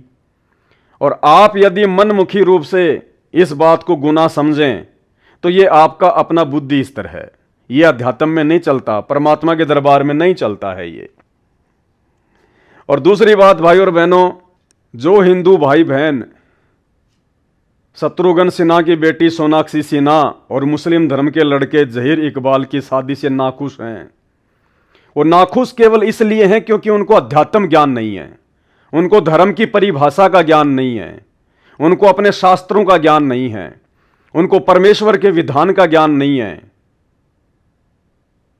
खुद धर्म और जातियां बना के खुद ही उनकी बेड़ियों में फंस गए, मनमुखी रूप से अपने आप को सर्वश्रेष्ठ समझने लग गए। तो जिन जिन हिंदू भाइयों को इस शादी से नफरत है कि सोनाक्षी सिन्हा ने हिंदू होते हुए मुसलमान लड़के जहीर इकबाल से शादी क्यों की, तो मैं उन भाइयों को बताना चाहूंगा जो मुसलमानों से नफरत करते हैं अपनी अज्ञानता के चलते। भाई, इस देश का मुसलमान तुम हिंदुओं की रग रग में बसा हुआ है, तुम्हारे खून के कतरे कतरे में बसा हुआ है, तुम्हारी हर एक श्वासों में बसा हुआ है। कहां कहां से मुसलमानों को हटाओगे? ये नफरत केवल एक ढोंग है, पाखंड है, अपनी रोटियां सेकने के लिए, या चंद लोग जो यूट्यूबर हैं उनको मसाला मिल जाता है एक वीडियो बनाने के लिए, यूट्यूब से 2 पैसे कमाने के लिए। बाकी हिंदुस्तान के हिंदुओं की रग रग में मुसलमान बसा हुआ है। मुसलमान के बिना हिंदू अधूरा है। बाहरी दिखावे में चाहे कितनी बात क्यों ना करे, आज हिंदुस्तान के 50% हिंदू जो हिंदू मुस्लिम नफरत की बात करते हैं, आज उन लोगों के पास 3 मिनट का समय अपने खुद के जन्मदाता, अपने माता पिता के पास बैठकर बात करने का समय नहीं होता। लेकिन इस मुसलमान की, सलमान खान धर्म से मुसलमान, इस मुसलमान की 3 घंटे की फिल्म और जेब से 1000 रुपया बर्बाद करके देखने का समय समय है। खुद के माता पिता से बैठकर बात करने का समय नहीं है, खुद के माता पिता की बात ध्यान से सुनने का समय नहीं है। लेकिन उन हिंदुओं के पास जेब से पैसे खर्च करके और इस नंगड़ व्यक्ति की, नंगड़ क्योंकि ये नंगा है आपके सामने, इस नंगड़ व्यक्ति की फिल्म अपनी जवान बहन बेटी के साथ में पिक्चर हॉल में बैठकर 3-3 घंटे देखने का समय है। और फिर भी मुसलमान से नफरत। भाई, मुसलमान हिंदुओं के दिलो दिमाग में बस चुका है, रग रग में बस चुका है। खाली दिखावे के लिए नफरत है, बाकी नफरत नहीं है। और कहां कहां मुसलमानों को निकालोगे भाई? मुसलमानों से नफरत करने वाले मेरे हिंदू भाइयों, कहां कहां मुसलमानों से पीछे हटोगे?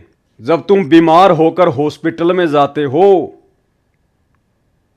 तो डॉक्टर से फिर ये क्यों नहीं पूछते कि डॉक्टर हिंदू है या मुसलमान?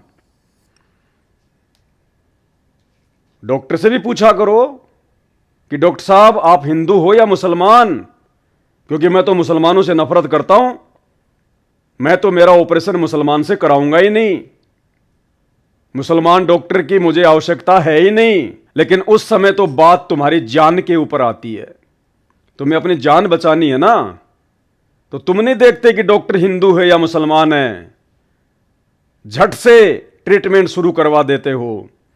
अगर इतने नफरती हो, अगर मुसलमानों से इतनी नफरत करते हो, इतने यदि तुम कट्टर हिंदू हो, तो भाई जब तुम्हें कैंसर होती है गुटखा खाने से, बीड़ी पीने से, शराब पीने से तुम्हारे गुर्दे खराब हो जाते हैं, लीवर खराब हो जाता है, और जब तुम हॉस्पिटल में पड़े होते हो तो उस समय डॉक्टर से क्यों नहीं पूछते कि ये डॉक्टर हिंदू है या मुसलमान है? जब तुम्हारे को ब्लड की आवश्यकता होती है तो उस समय डॉक्टर से क्यों नहीं पूछते कि डॉक्टर साहब रुकिए, मैं कट्टर हिंदू हूं, मुझे ये बताइए कि जो खून मुझे चढ़ाया जा रहा है ये हिंदू का है या मुसलमान का है? क्यों नहीं पूछते भाई?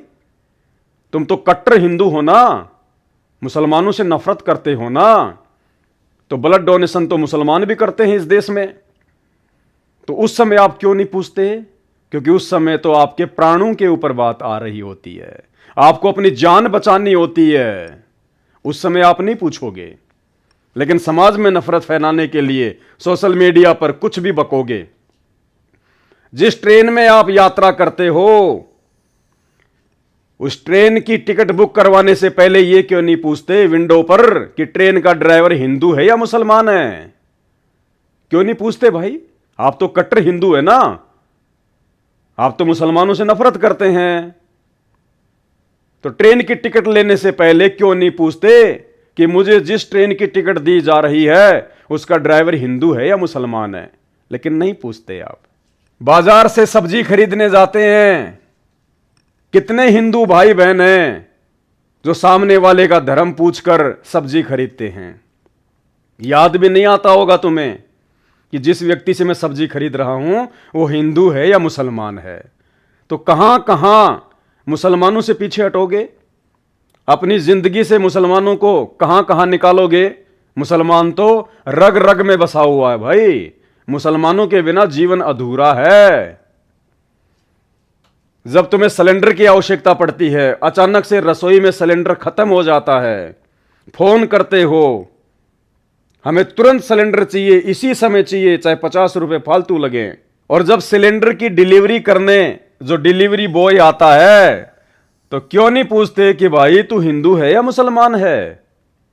क्योंकि मैं तो मुसलमानों से नफरत करता हूं। मुसलमान के हाथ का सिलेंडर मैं तो अपनी रसोई में नहीं रखूंगा। उस समय क्यों नहीं पूछते भाई तुम कि भाई तू हिंदू या मुसलमान है? लेकिन उस समय तो आपकी रोटियां आदि अधूरी रसोई में पड़ी हुई है, आपने सेकना है, भूख लग रही है, खाना है आपको। उस समय आप नहीं पूछेंगे। लेकिन सोशल मीडिया पर जो मर्जी बकेंगे समाज में नफरत फैलाने के लिए। जब आपकी गाड़ी अचानक से पंचर हो जाती है और जब आप पंचर की दुकान पर जाते हैं तो क्यों नहीं पूछते कि भाई तू हिंदू है या मुसलमान है? क्योंकि मैं मुसलमान से पंचर नहीं निकलवाता, मैं नफरत करता हूं मुसलमान से। लेकिन उस समय तो आपकी मजबूरी है, आपने बहुत अर्जेंट कहीं जाना है, आप नहीं देखते कि पंचर निकालने वाला हिंदू है या मुसलमान है। बस आपने तो सोशल मीडिया पर नफरत फैलानी है। आप जब किसी रेस्टोरेंट में जाते हैं, किसी ढाबे पर, किसी होटल में जाते हैं, क्या आपने कभी पूछा कि रसोई में जो खाना बना रहा है, जो शेफ है, जो डिलीवरी बॉय है, जो वेटर है, वो हिंदू है या मुसलमान है? क्योंकि आप तो नफरत करते हैं ना मुसलमानों से। आपने कभी पूछा जिस होटल में आप खाना खाते हैं तो खाना बनाने वाला हिंदू या मुसलमान है? लेकिन उस समय तो आपको अपने पेट की आग शांत करनी है, आपको भूख लग रही होती है। उस समय आप नहीं पूछेंगे हिंदू है या मुसलमान है। बस सोशल मीडिया पर आपने नफरत फैलानी है। दारू की दुकान, जब आपको नशा करना होता है,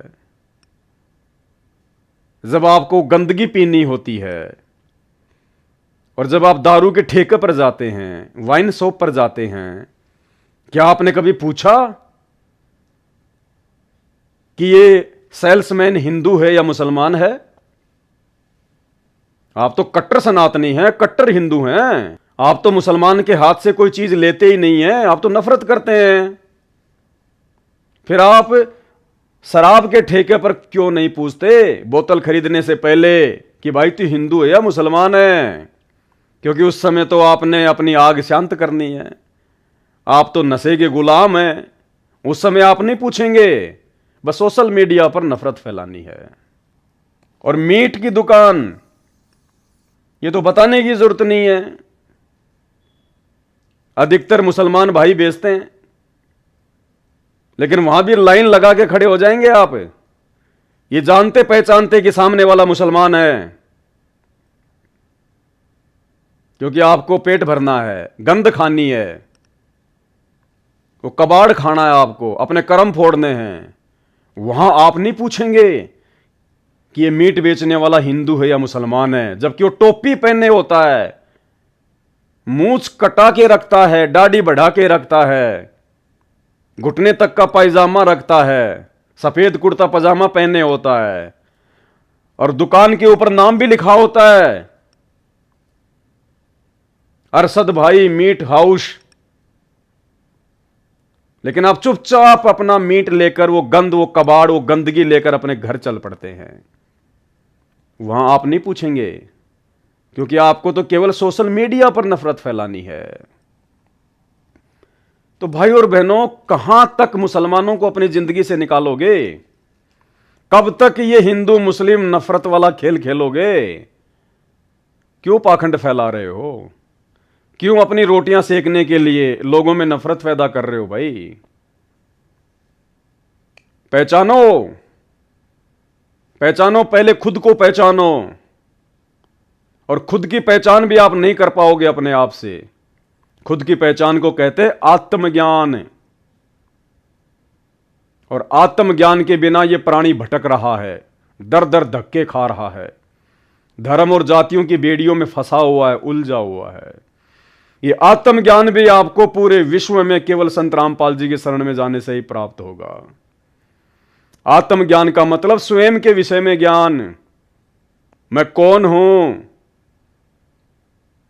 क्यों जन्मता हूं, क्यों मरता हूं, कहां से आया हूं, कहां जाऊंगा।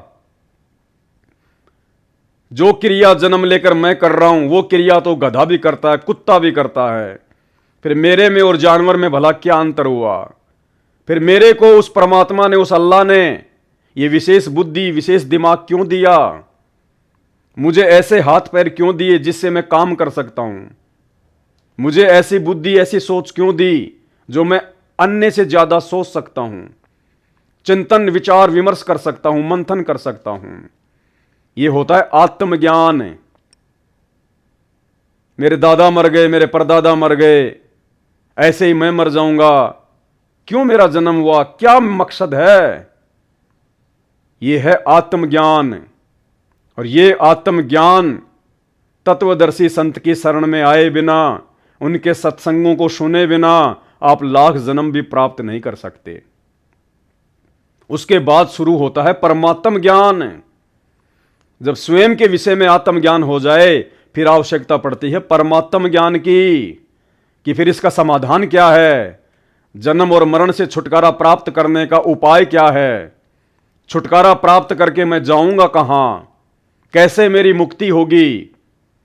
वो फिर परमात्म ज्ञान है जो सतगुरु की शरण में आने से प्राप्त होगा।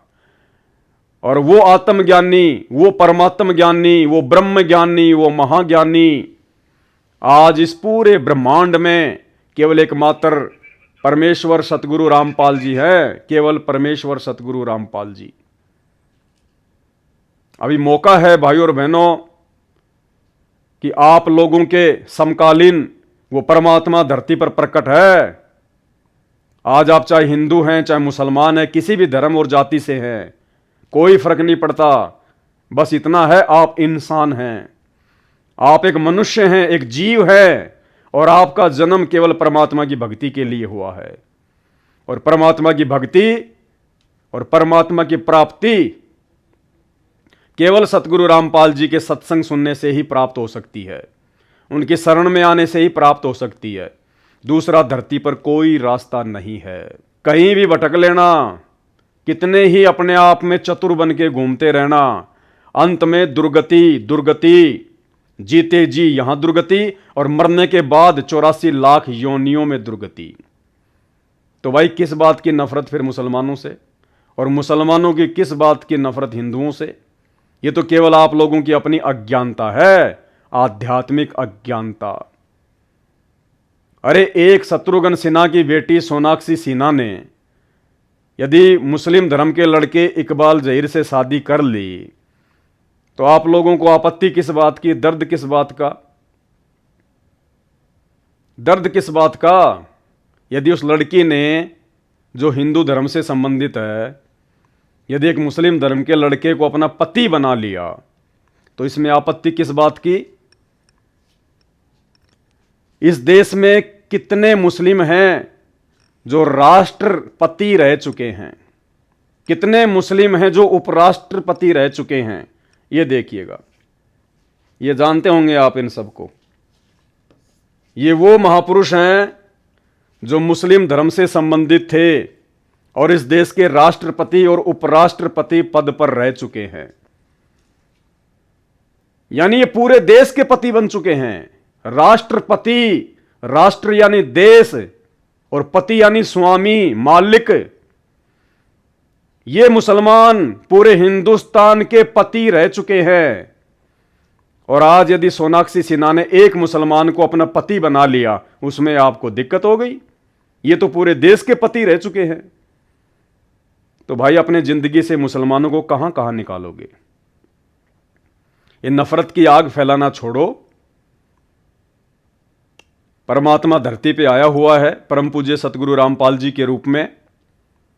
मोबाइल आप सबके हाथ में है। समय रहते यूट्यूब पर जाकर सर्च कीजिए, सृष्टि रचना संत रामपाल जी भगवान। इसके अलावा इस मनुष्य योनि को सफल करने का, इस मनुष्य शरीर को सफल बनाने का दूसरा कोई भी तरीका और दूसरा कोई भी मौका आपको ब्रह्मांड में कहीं नहीं मिलेगा। और 2028 युग परिवर्तन का समय है। 2020 कोरोना उसकी शुरुआत थी, उसका ट्रेलर है। 2028 तक पूरी फिल्म निकल के सामने आएगी। प्राकृतिक आपदा, बाढ़, भूकंप, महामारी, अतिवृष्टि, ओलावृष्टि आपको झेलनी पड़ेगी। इंसान की दुर्गति होगी। युद्ध, महायुद्ध, गृह युद्ध 2028 तक झेलने पड़ेंगे। सैकड़ों भविष्य वक्ता अपनी भविष्यवाणियां भी कर चुके हैं और वर्तमान की परिस्थितियों को देखते हुए यह सत्य भी है। और उस विनाशकारी समय में, उस युग परिवर्तन के विनाशकारी समय में केवल उन्हीं आत्माओं का बचाव होगा जो आत्माएं धरती पर प्रकट पूर्ण परमेश्वर अल्लाहू अकबर संत रामपाल जी की शरण में आकर और उनकी मर्यादाओं में रहकर भक्ति करेंगी। अन्यथा समय ज्यादा दूर नहीं है। 2024 आदि जा चुकी है।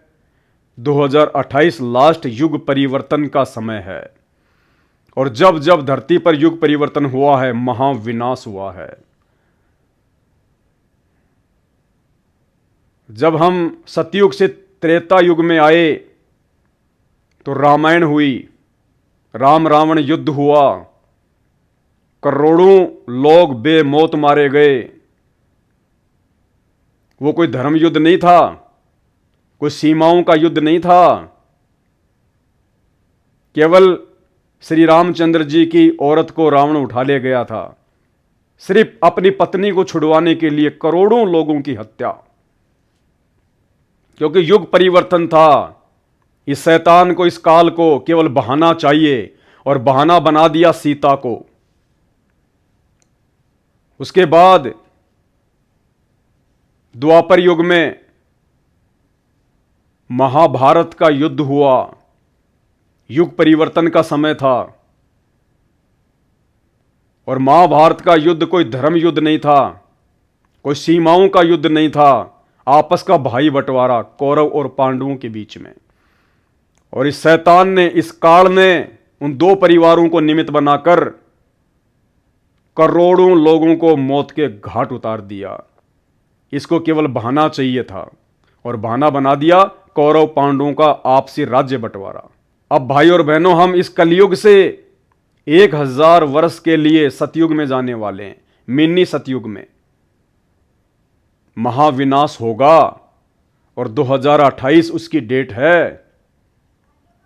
अगर बचाव चाहिए तो केवल एक ही रास्ता है, परम पूज्य सतगुरु रामपाल जी परमेश्वर। आज आपको हम प्रेम से समझा रहे हैं, आपसे हाथ जोड़ के विनती कर रहे हैं, प्रार्थना कर रहे हैं। समझ जाओगे तो आप भी बचोगे, आपका परिवार भी बचेगा। नहीं समझोगे, उनके सत्संग सुनना शुरू नहीं करोगे, उनकी शरण ग्रहण नहीं करोगे, तो कल को मजबूरन नाक रगड़कर उनकी शरण में आना पड़ेगा यदि जीवित रहे तो। अन्यथा अपने प्राणों की रक्षा का धरती पर दूसरा कोई भी साधन आपको नजर नहीं आएगा। तो हाथ जोड़ के विनती है, प्रार्थना है, विनती कर सकते हैं, क्योंकि हम मानव धर्मी हैं। हम ना हिंदू हैं, ना मुसलमान, ना जैनी, ना सिख। संत रामपाल जी के जितने भी भगत हैं, जितने भी फॉलोवर हैं, वो सब मानव धर्मी हैं। जीव हमारी जाति है, मानव धर्म हमारा। हिंदू, मुस्लिम, सिख, ईसाई धर्म नहीं कोई न्यारा। ना मैं हिंदू, ना मैं मुस्लिम, ना मैं सिख, ईसाई, और मानवता है धर्म आदि सनातन, बाकी सब कसाई। एक मानव धर्म को छोड़कर, संत रामपाल जी परमेश्वर जी के मानव धर्म को छोड़कर वर्तमान में धरती पर जितने भी धर्म हैं वो कसाई की श्रेणी में है। क्योंकि सब नशा करते हैं, सब चोरी जारी, मिलावट, व्यभिचार, शराब का भक्षण, 2 पैसे के लिए झूठ, वो कसाई की श्रेणी में है। तो आने वाले समय में 2028 के बाद दुनिया के तमाम इंसानों के द्वारा निर्मित मनमुखी धर्मों को संत रामपाल जी परमेश्वर जी के आदि सनातन मानव धर्म में मिलना पड़ेगा। दूसरा कोई ऑप्शन नहीं है। बंदी छोड़ सतगुरु रामपाल जी परमेश्वर जी की जय हो।